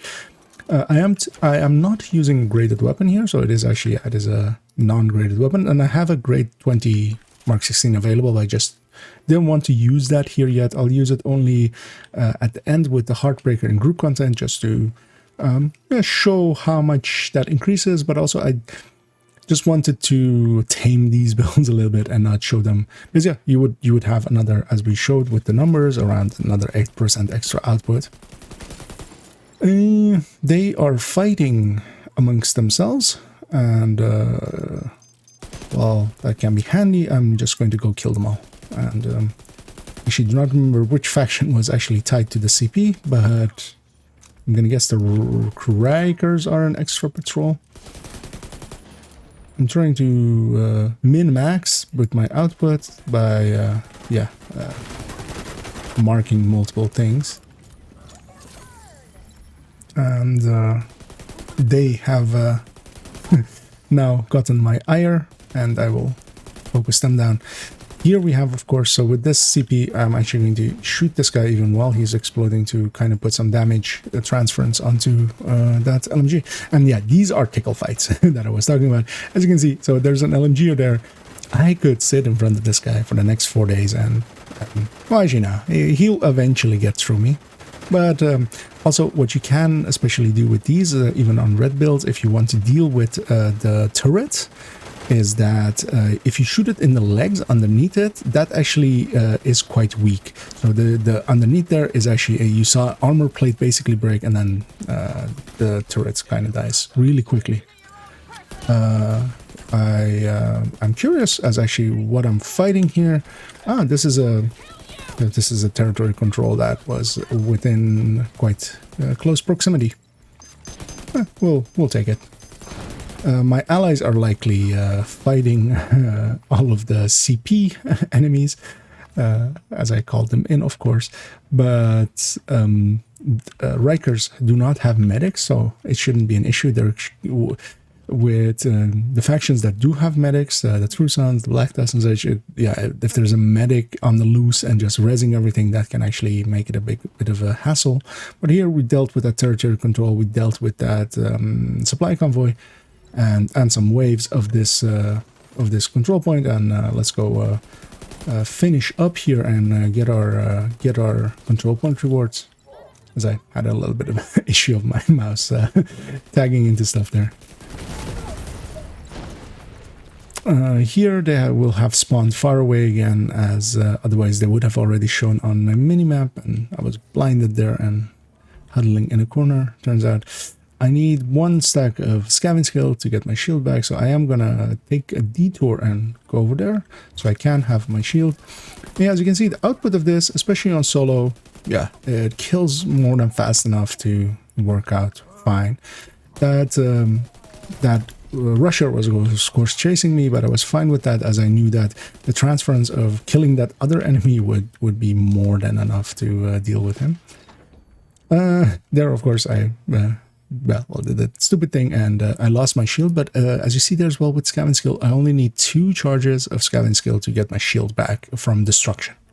So actually, sometimes scavenge skill is kind of useful for the cooldown of skills, because yeah, I could actually, even if I run through my shield, just picking up 2 kills, the memento stacks and the scavenge skills layered over each other, that's going to be more than enough to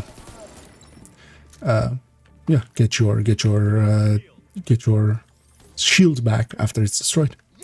And this one, of course, where we dilly-daddled a little bit around and fought some other things as well, but so it's taking quite a bit longer, but well, as you can see, this is why I like these tech tanks. I can dictate pace. I can quite easily be very aggressive and still easily kill, more than easily deal with enemies.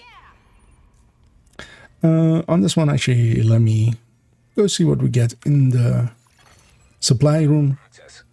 Just why not while we're here? While we skip that with the other one because you have to climb all the way to the top. And I'm going to just deconstruct everything, grab the resources, and yeah, let me look at a timer, a stopwatch for a second. Let's do one more, as yeah, that didn't take that long. I'll pick one and I'll see you there in a second. And continuing on and recovering actually from a crash as well. I've of course lost all my memento stacks because of that, but that is, yeah, one of the annoying things with crashes with memento is, yeah, you do lose your stacks.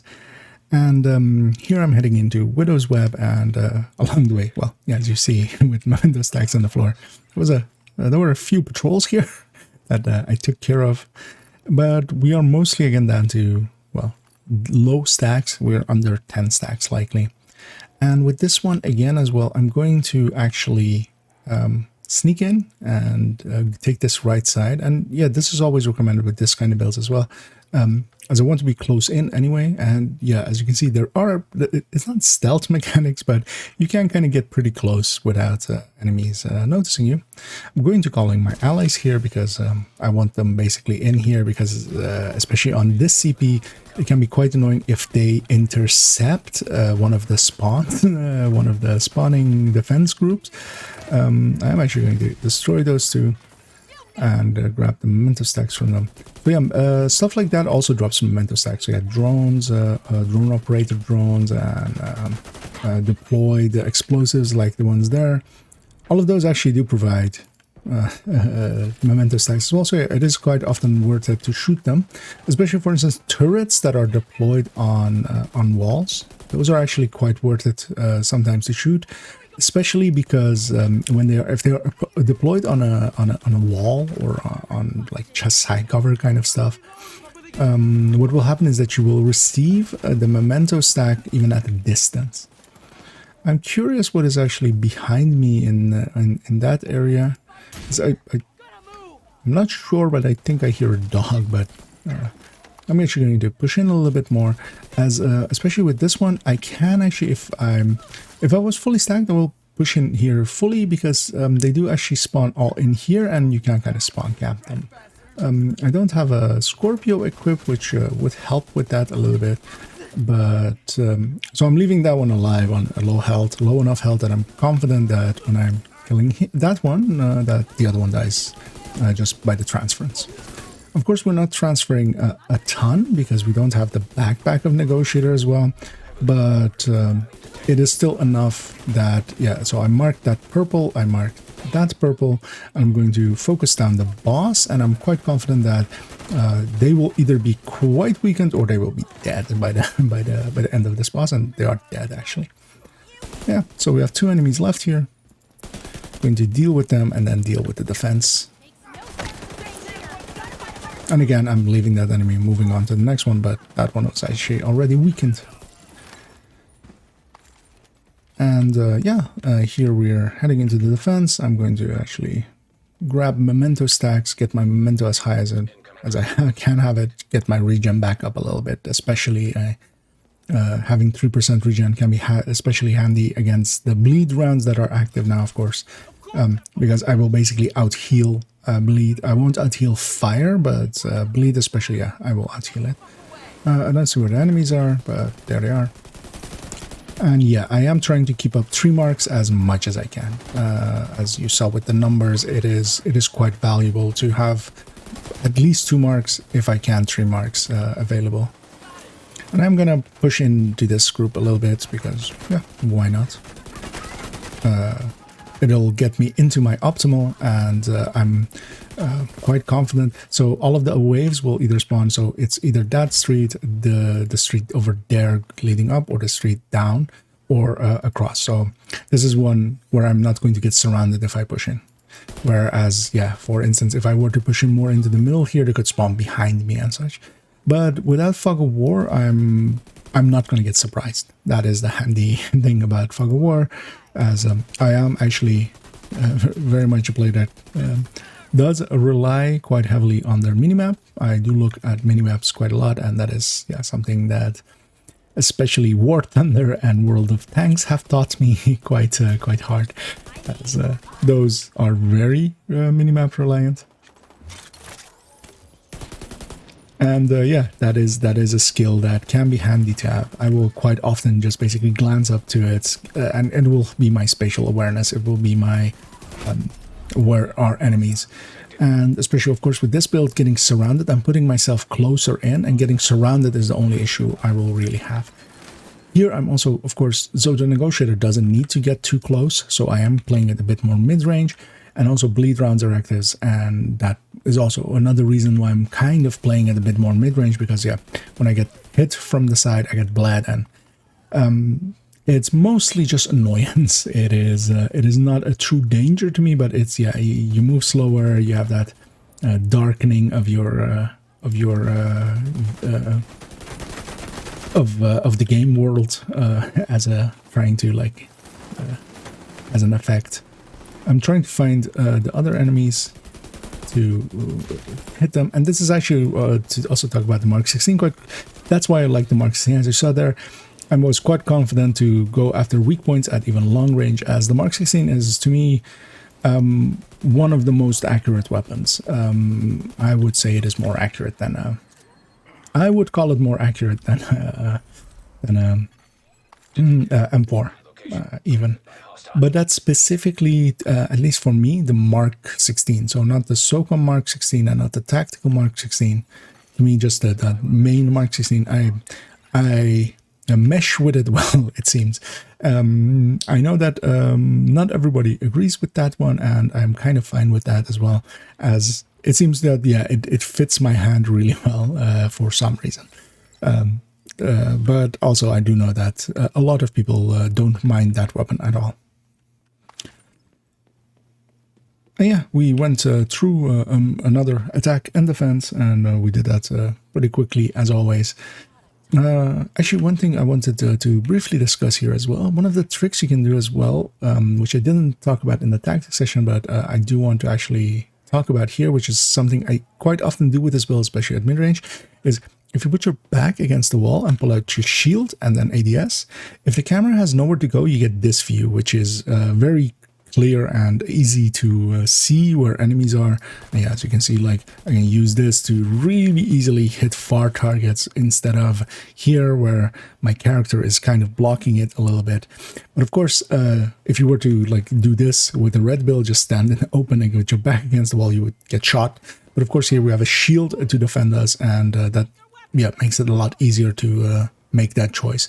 And it is actually a handy trick. It helps a lot with visibility. I do it quite often, especially with this build more than the others, because I use it a little bit more mid-rangey. I've been disrupted because this is Black Dusk and their special ammo is disruption. But also for a few fights, it is you'll live basically. Especially on the New York map, or if you clear out the manhunt, the weekly invasion, then you will be fine, as a lot less Black Dusk will spawn on the map. But on DC, you of course have the hyenas with their confusion rounds, their disorient rounds, which are still annoying. But yeah, so putting your back against the wall, and so if you turn around too much to the left or to the right, where the camera can basically escape, then it will pop out back to this view. But especially, yeah, if your back is against the wall, you can quite easily get your it's real easy for target acquisition. So yeah, just as an extra tactic. As that will actually conclude our play with this Negotiator variant. We did a few CPs with it. You saw that, especially with CPs where we have a lot of enemies where we can use them for transference and such, it is quite strong. It is it can output pretty well, and we can mark stuff and then use a boss to just kill that stuff down. And again, it can play really aggressively and just push into their spawns, which is really nice. And I'm not confident doing that on red builds quite often. And that actually makes this, to me, faster for CPs than doing it with a red build. Of course, there are other builds that you can use for CPs, and especially in duos, like doing a red build and an Eclipse would be faster than 2 of these builds, for instance, as duo teams. But solo, yeah, I don't think there is a better choice, at least for me. This is my top choice. If I'm going to go do CP solo, I will grab this Negotiator especially. So let's move on to the Heartbreaker, which is a lot more effective at when as a generalist build when there are still a ton of reds and such around, and as such we're going to take it into Summit. And here we have that Heartbreaker, and of course I'm going to go do some Summit with this one. And as I laid out, it is still the same layout exactly as I showed you. One thing I briefly want to touch on is that as you can see, I have 6 directives selected, and we are going to do Heroic again as well here. Again, these builds are not for Legendary really, so Heroics is really their home. As you see, I have the 6 directives there of No Regen, Heartworn, Fragile Armor, Fog of War, Cool Skills, and Ragers, and actually all 6 of these work quite fine with this build. If I were to need a 7th, which of course one of the challenges of the Summit requires you to do 3 floors with 7 directives, and then I would add in Scavenge Skills. But Scavenge Skills I like more running without it, as you saw already with the other footage. It makes me keep my shield up way too long because as I put it away, I need to go pick up another Scavenge Skill drop and to reset it and such, and especially also so for the other ones, and yeah, so that makes it my 7th choice. But I would only do it for those 3 floors, and I would drop down to these 6 again, as these 6 are quite fine with this build for this build. And yeah, the ones I'm not using is, of course, Ammo Hoarders and Pistolaris. Both are annoying to deal with for with your ammo. And Special Ammo I don't use because, yeah, you have Hyena floors, you have Black Dusk floors, and those are just a hassle with those. But all of these other ones, so Cool Skills actually doesn't really do much to this build, as I will only be pulling out the shield, and as I've said, with the Hive, it doesn't need to have charges while it is on your back.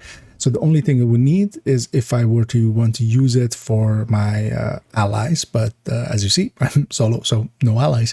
So yeah, it doesn't matter there. Fog of War and Ragers as a combo actually is pretty fine for Summit, as yeah, anything you kill and stuff spawns nearby, then that's fine because they will get that Rager stacks, and their armor bars and health bars will show in the world, and you can see where they are.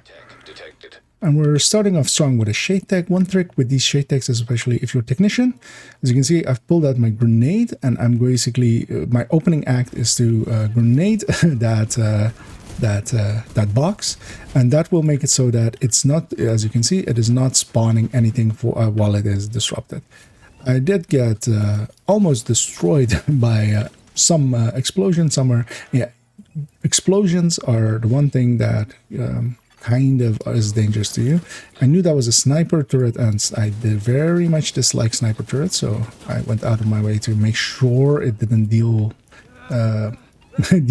much damage to me. I'm going to use this enemy to stack up with, as I didn't have much stacks, and yeah, that felt very weak. And as of course we are starting here without any memento stacks as well, of course, because I just fast traveled here.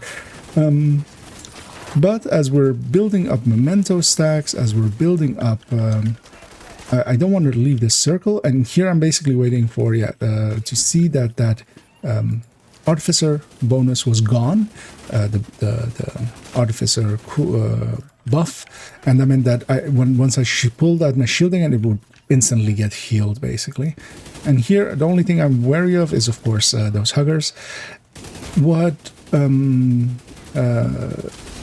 with a full memento charge, what you can do is if the hugger, if an elite hugger gets you, and of course that fire usually just kills whatever build it touches, but especially if you have 3% regen from the memento, that actually evens out to the fire part of it. As yeah, there I almost did get hugged, and I barely even almost noticed until the explosion was in my right ear. And yeah, the these SHD boxes are the somewhat the most annoying ones in the summit, as it is a long defense, and as you said, yeah, we had to stick around here for quite a while. And also you saw me struggle a little bit because yeah, the build isn't charged up and we were getting surrounded by stuff, but here I'm picking up some memento stacks and I'm halfway already on the memento stacks, and that will help this build quite a lot. When it had to stick in that mid-range, it struggles a little bit more. If I can run around and play it as a run and gun build, so more so than... so that room actually, so there is a lock on this one, but there is actually nothing in here. As you see, there, yeah. The key can also not be in there. At least I've never seen the key in there. And but here, when I can play it a little bit more run and gunny, as you see me do here, it improves how effective this build is by quite a lot. And again, I prioritize those huggers, of course. And while these guys do have Rager, I mean, it's just a little bit more stuff for me to go through. I don't want to push in through that door because, yeah, of course, we are fighting these guys, and I don't want to get... I have severe anxiety for getting them in my personal space and having a significant emotional event due to it. But, so yeah, I would just rather keep them at a distance and yell bad touch and yell for an adult. But we're making our way through here, and also, yeah, of note is... if you look at the top right, we are inching our way towards one of my milestone for me, as of course another 1000 levels milestone is approaching quite rapidly, and I've set it up somewhat in that way, as I thought we would share that moment together. And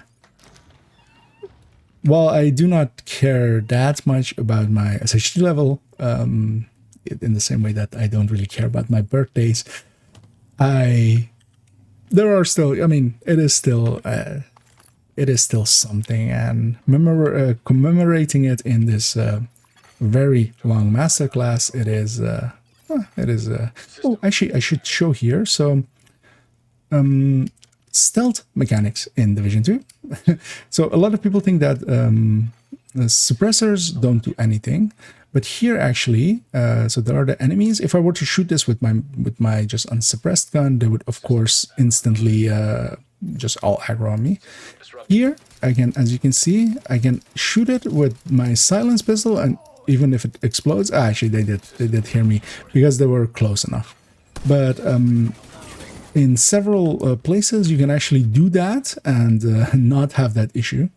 And here's the nice thing, especially for this kind of build, I can actually, so I push in, I'll kill this guy to get a memento stack off of him, and grab that memento stack and push in and put my back towards the enemies, and they can shoot me. I have a little bit of bonus armor, and I'll move on to the next one. And here, of course, this is basically, we're fighting Black Dusk and we are disrupted, so basically the worst setup.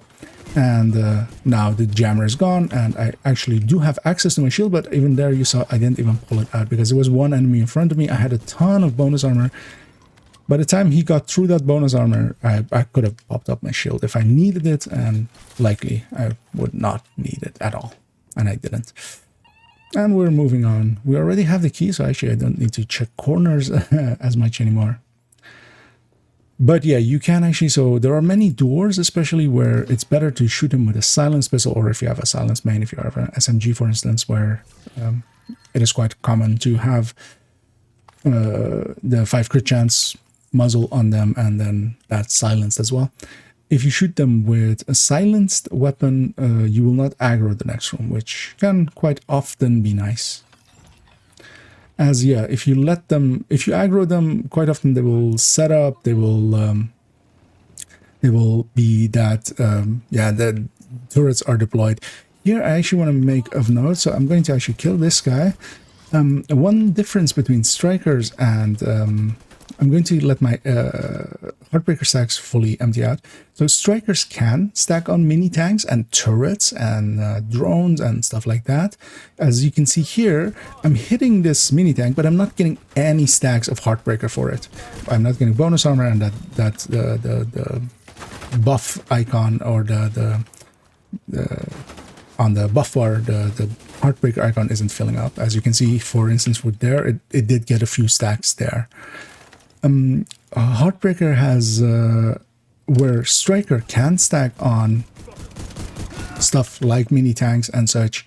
Heartbreaker can't, and that is down to that when Heartbreaker got released, a lot of people were using an exploit that was available back then to stack on your own decoys and own deployed stuff, on turrets and stuff. And that was their quick and easy fix around that. And when Striker got reworked, they actually fixed it correctly. So Striker cannot stack on those anyway. But they did not transfer that fix to Heartbreaker. So that is actually, it is an important thing to know. So you cannot stack on especially deployed turrets and stuff like that, where Striker can. Which, if it were up to me, I would actually, at the very least, swap those two, as yeah, the Striker already has way too many benefits in general. It's only basically in this tech tank variant that I prefer Heartbreaker.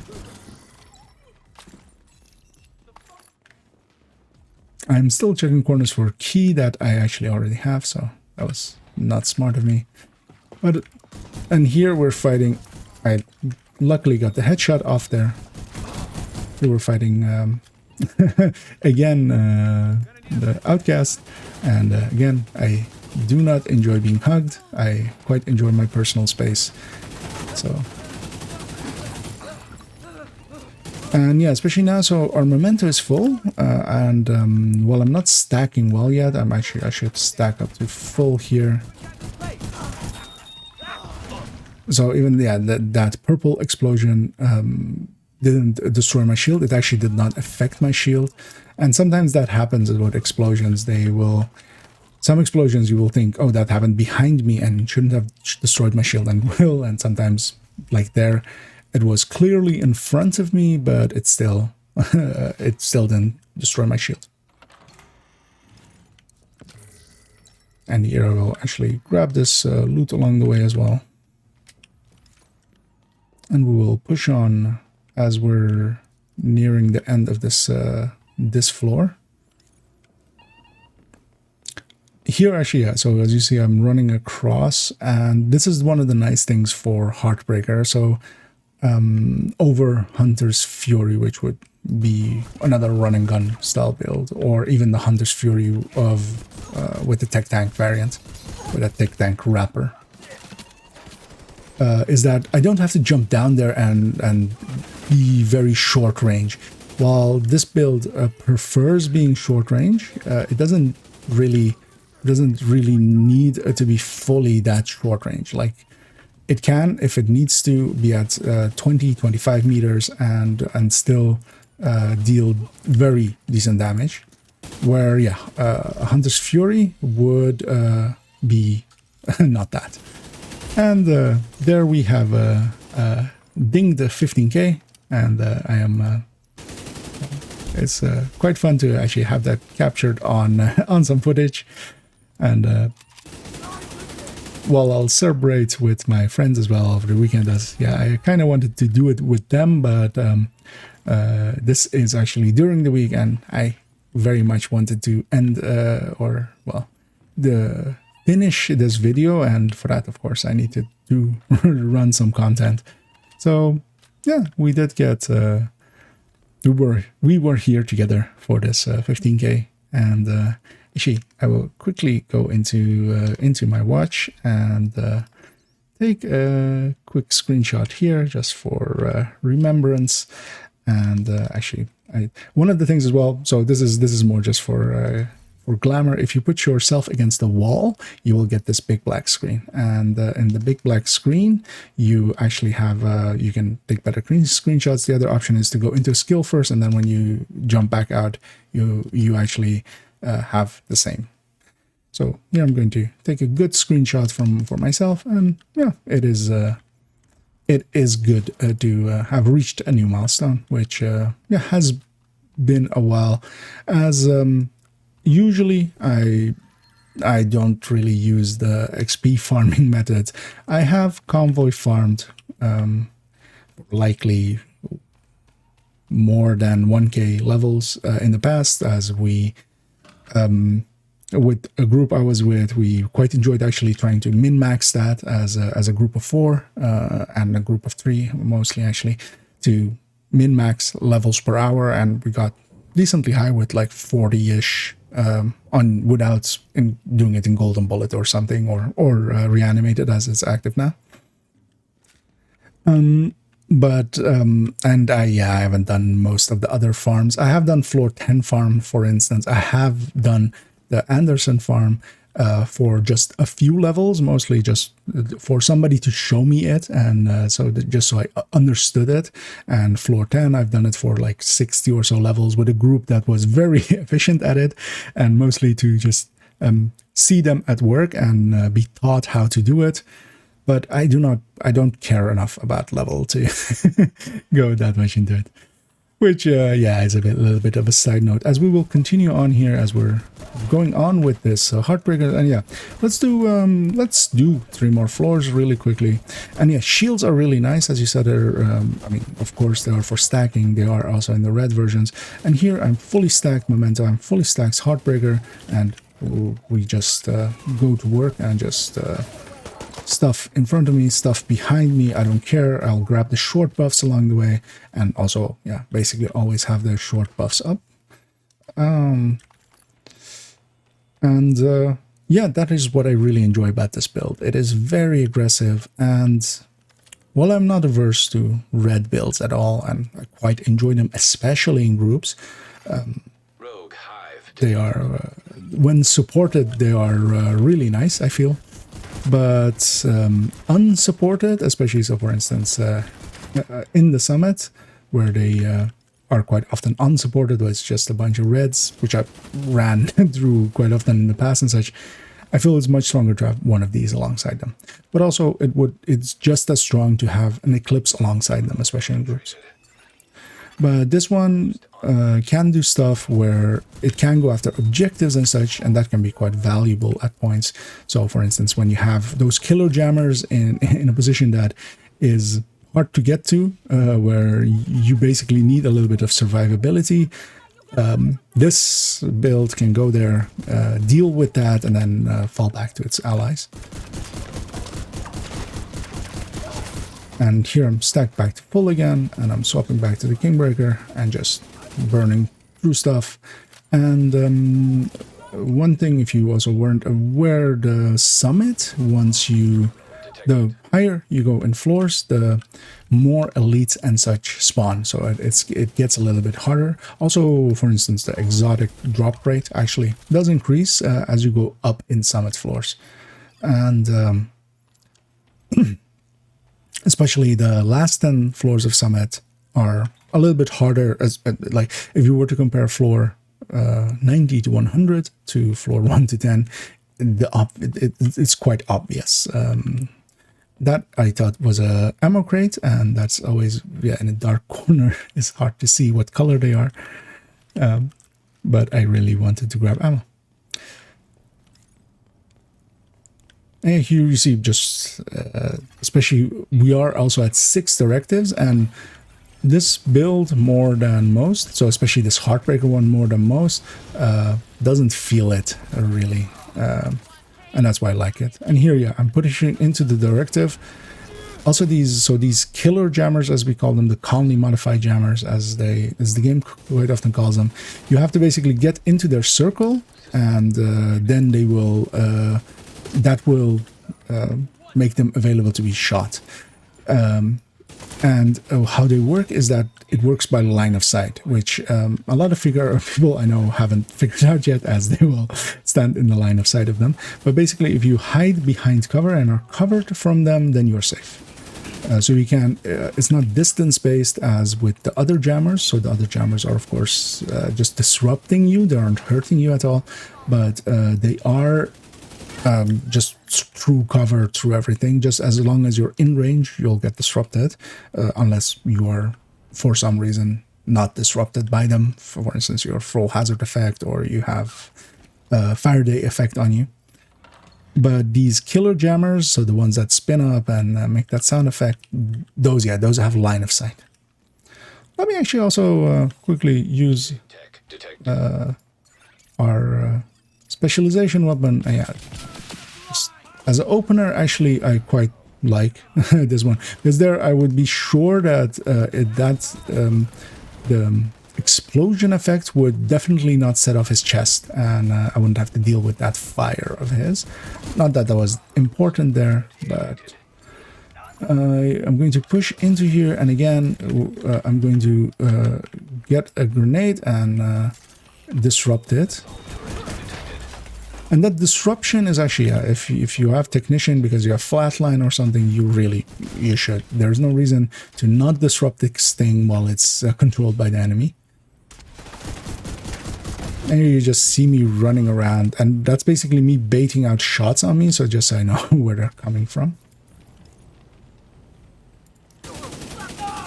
Yeah, again, I'm so close range that I can quite easily go for the head, which it would not be my choice when I'm on a mid-rangey, if I'm like at mid-range, which I am here because I'm trying to stay in the circle. I don't want to give up this thing, basically. And as long as I am in here, they need to put in 2 people before it starts to count down towards there. So there you saw it counting down. That was because there were 2 people in the circle. That's how this one works. If there's more than 1 person, so also that counts, of course, as your end as well. So if you guys have 4 people in this, they would need 5 to start taking it over. And here I'm just dealing with these waves, doing defense, and that means also with being on this defense means that I can't really stack well. Although I could swap and swap back, swap and back, but it was fine as well because, again, we are solo, and solo is the enemy health scaling is quite strong as you go up in to 2-man to 3-man to 4-man, which solo players are quite well aware of. I'll take that hit, I don't mind. I had some bonus armor. I didn't want to aggro the next room, but it's fine as well. So here we have a support station. I've stacked up a little bit. I'm going to actually focus down that objective. That explosion I felt was outside my range, but yeah, I did get my shield get destroyed there, but I'll have it back in a few seconds. So it is also not a big loss. I am also even still willing to move in here even without my shield. I'm going to grab this one just to have that bonus armor. I'm going to stack up a little, and I see stuff spawning over there, so I'm going to go over there. And this is what I really like about these kind of builds. I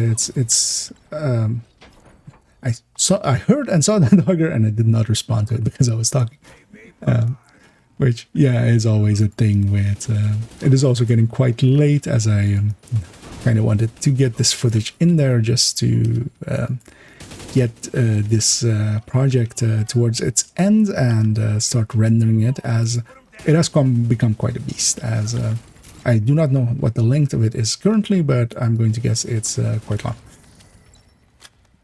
But I hope that I've imparted a ton of knowledge towards you, and that it has been worthwhile for you to watch if you are watching it. Which how would you know if I said this if you didn't? Which, you know, one of those things that I'm starting to realize a little bit more as I'm talking in YouTube, is just like, oh yeah, of course, when I say something and it's in a deleted thing, nobody has seen it. And when I say something and it is in somewhere, you have the only way they could know is that they have heard it from me telling them.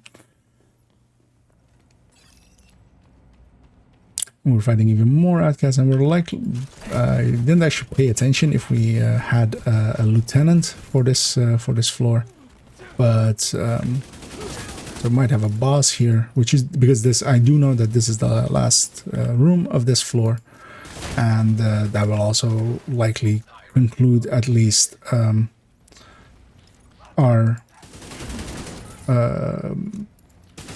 summit part of with this build, as I'll take it into, I'll give it a grade 20 Kingbreaker to increase its damage a little bit further, and I will take it into a random matchmade mission just to give some group content as well, and especially to do that somewhat randomly, as of course the rest of this is somewhat cherry-picked. I've put each of the builds, well, especially the Negotiator and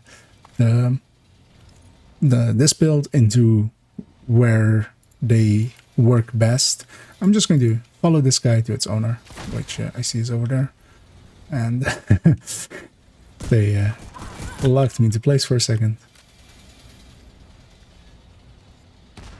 It's quite hard to see where stuff is spawning, but luckily they will shoot at you. And yeah, this is again one of those.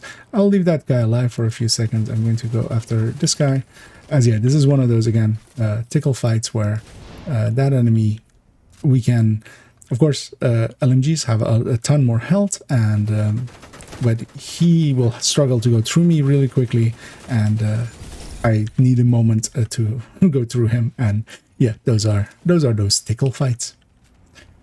I will grab the box here as well, and then we will move on to likely, yeah, some, well, not likely, some random match-made mission content, and that will actually, afterwards, we will, I did not get the key for this section, but yeah, so you saw somewhat how effective this build can be, and I'll quickly look if I got any good mods there, but we did not.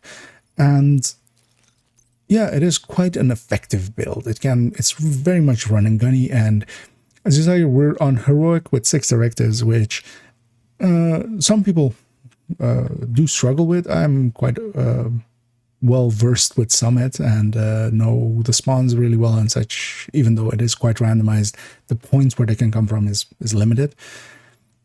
But I'm quite confident that if you want to run the Summit and with 6 directives as well, and you run it a little bit with this build, after a while you will be quite accustomed to it. And yeah, so let's move on to some mission content with this build. So I will see you in a second. Here I've accepted an invite for Downtown West, and if they are matchmaking for the mission, that's the zone that is bank headquarters.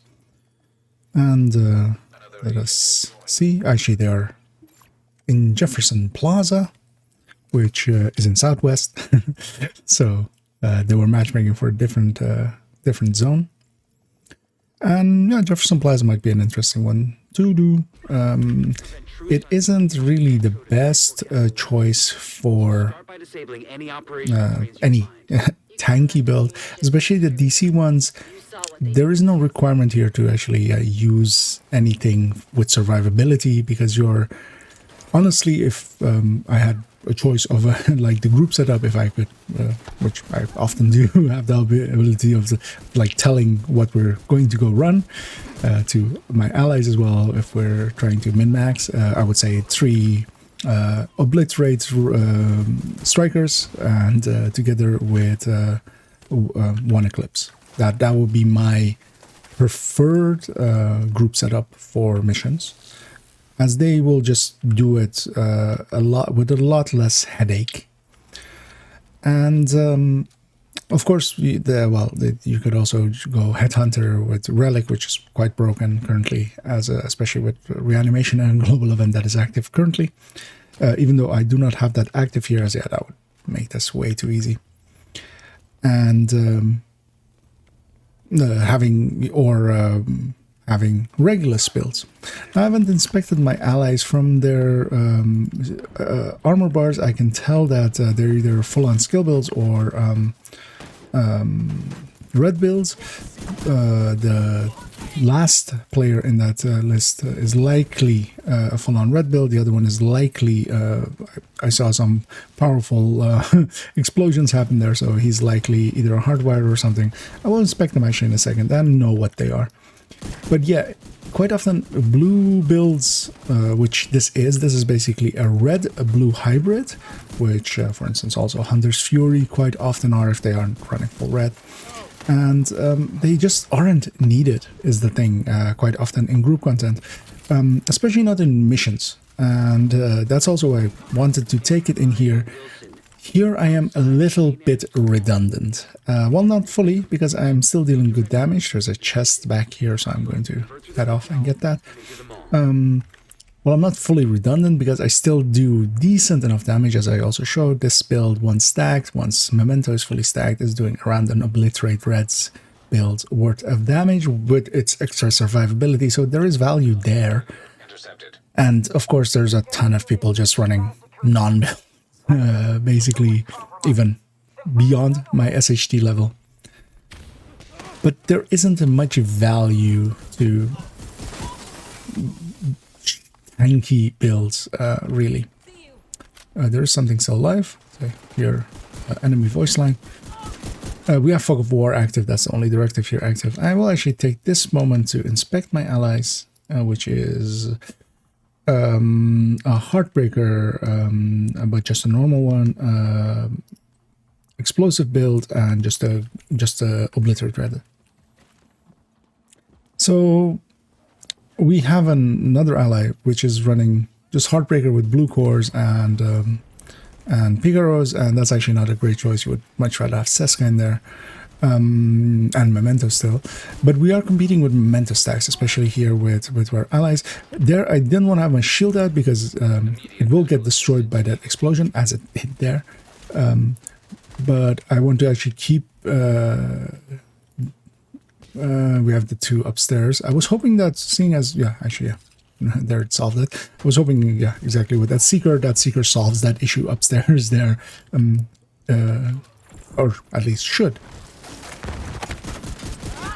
I'm going to, kill them first, stack up a little bit, and while I'm low on my health, my shield is fine, and I'm pretty confident in keeping all my enemies in front of me and not having anything behind me. In a second, they will spawn in the main room as well, and I will move on to there.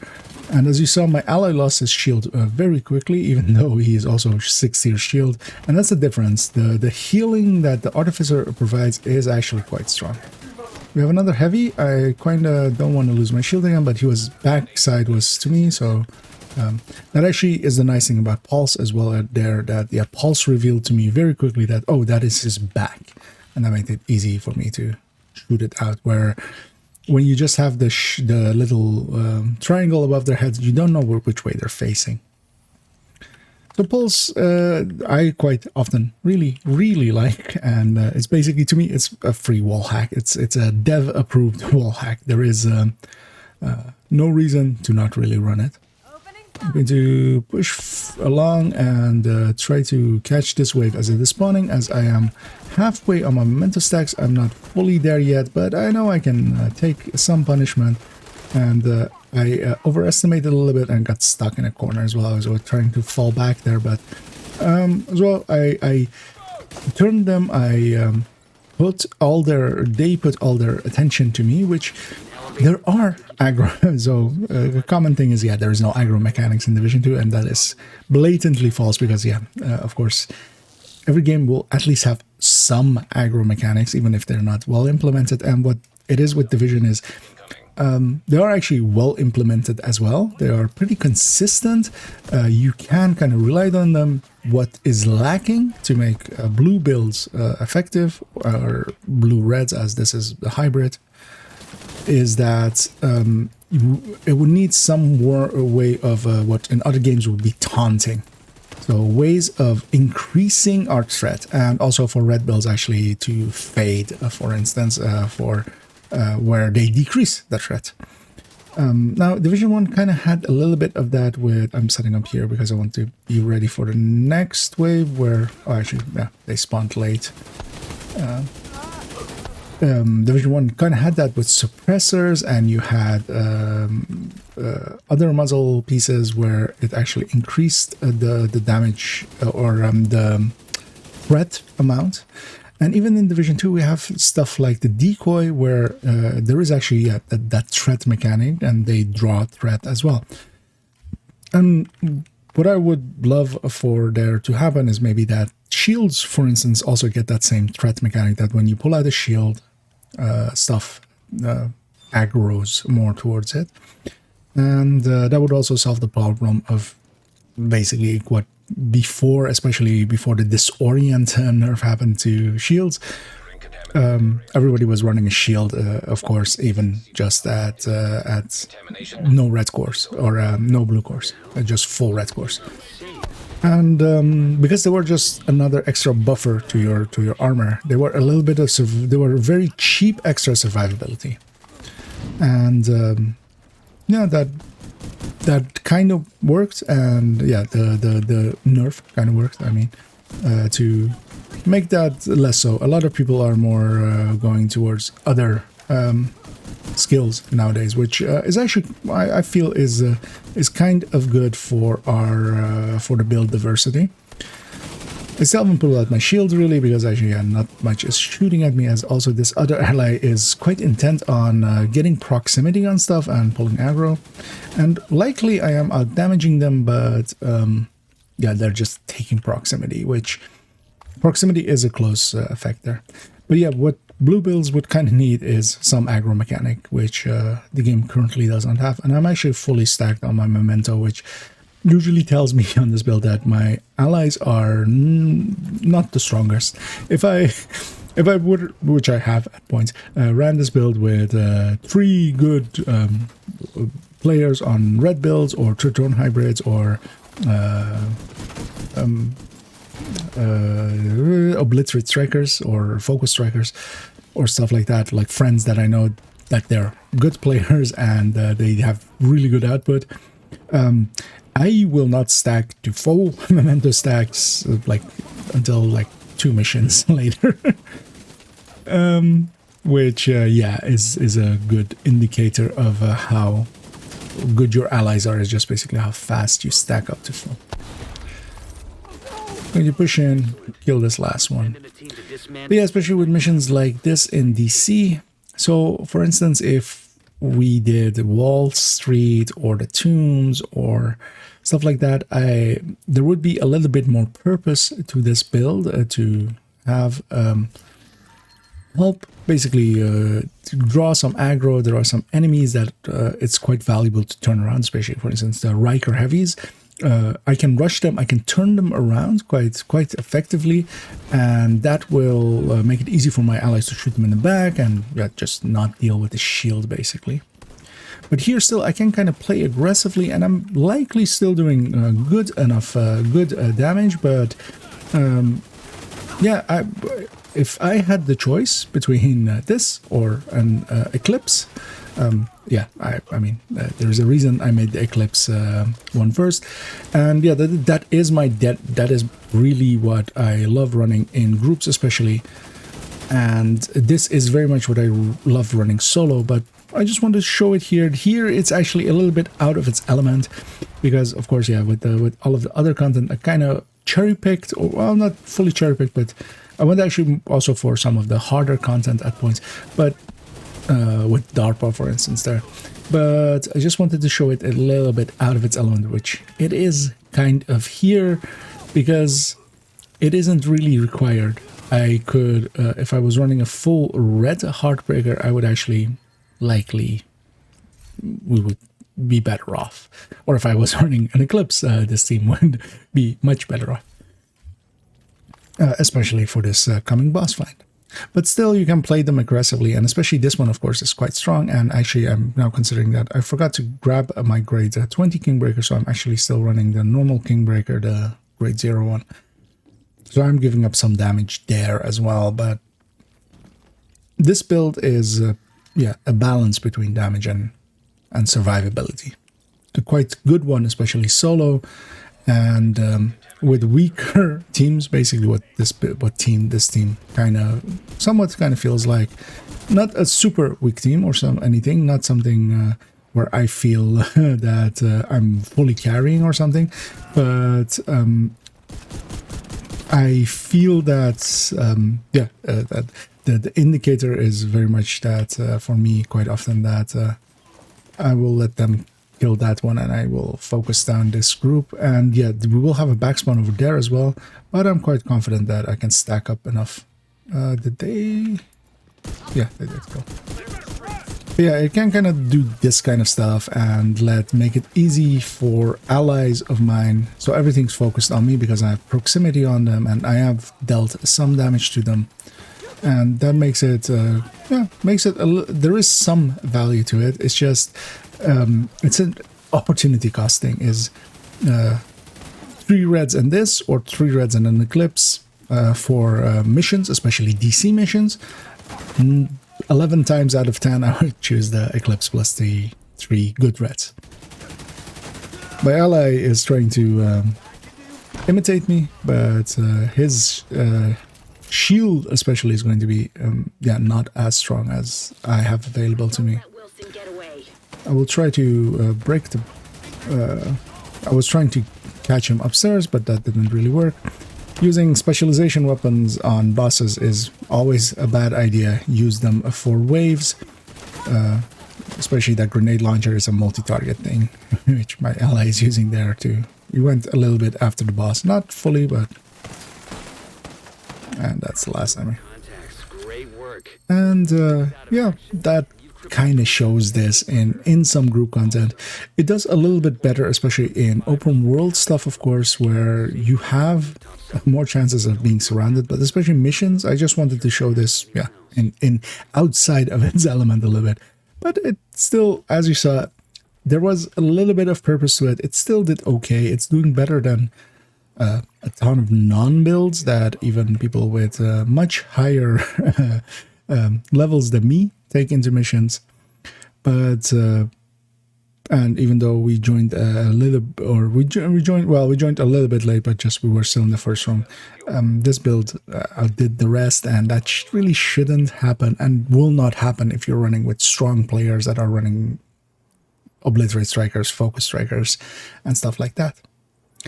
And yeah, that concludes actually our gameplay section, as I feel I have imparted a ton of knowledge over what this build, these set of builds, this build layout can do. And let's move into the conclusion, where I will give some of my final thoughts, and we will end this very likely over 3 hours likely. I don't know exactly currently how long it is, but very long video. Yes, to conclude this, as I stated many times now, way too long video, where I hopefully gave you a ton of insights into how to put this build together. Basically, most of the knowledge I have on them as well, so that you know how to play them if you do choose to put one together. And hopefully, as while it is a very long video, it was also a worthwhile video to watch if you watched the whole thing.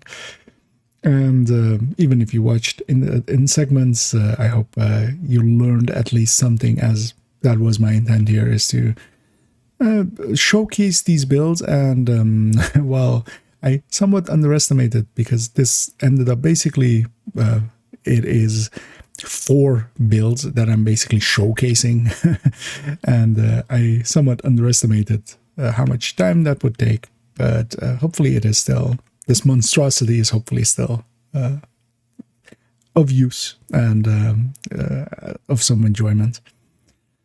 As yeah, I may have gone a little bit overboard, but I also feel that I've given to the best of my abilities a good introduction and masterclass to the tech tank, as it is, yeah, one of my favorite builds. It is what I, especially this Heartbreaker and the Negotiator, is what I will often gravitate to, especially solo. And they are strong builds, even if they may not seem it, and especially because they can survive some stuff, which sometimes, and especially solo, is of use, and they diminish a little bit in usefulness as for groups, especially for missions and such. They are not that useful. There are better choices there, basically. There are builds that will do more useful things than these, which is always the case with blue builds, or blue hybrids, which this is a red-blue hybrid. But they, very much have a place in my heart for solo play, where Eclipses are basically my group play build. Again, is this one is very much my solo play build.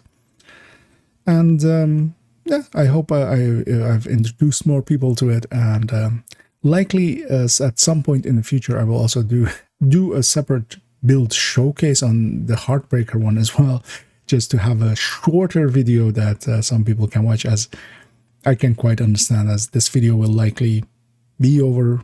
I do not have all the segments timed together yet, but I believe it is way over 3 hours already. Hopefully not 4, but I don't think we have reached 4. But you will know, of course, because you have a timetable underneath it.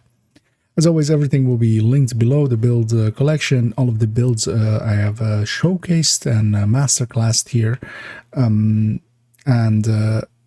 also the build calculation sheets, a few other links, miscellaneous stuff that I've interjected at points into it. And I hope it was worthwhile for you, and I quite enjoyed making this, as even though it is a monstrosity and took quite a few of my days, it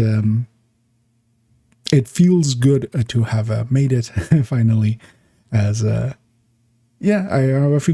feel quite strongly about these builds. These are worthwhile builds to run, and I had to be convinced as well by them when I was first shown a variant that was very much different, but was the Genesis, and then that led into me just min-maxing it towards damage, basically, and that became that first high-end one. And then it steamrolled into having, well, many, as I showed, that I have part of my collection. And yes, that I hope you have enjoyed this video. If you have any questions left, feel free to ask them in the comments below, or you want a clarification on anything. I will try to be better about answering questions, as I haven't kept up with my comments much, but I will try to be better about answering stuff in there. And I will also go through before the release of this video and answer a bunch of questions that were in there. And for my next video, I will likely do a shorter video, another in-depth guide, this time on loot pools and loot sources, as those are very poorly understood by many people. And while I don't have a full grasp of that system either, as I don't think anyone really does, especially if you try to go into percentages or such, I feel like I have enough insights to share and explain, and also make a graph showing basically how it kind of ties together, and basically giving you a visual tool to learn from. And that will be likely my next video in a few days. So I hope you join me for that one. Have a good night.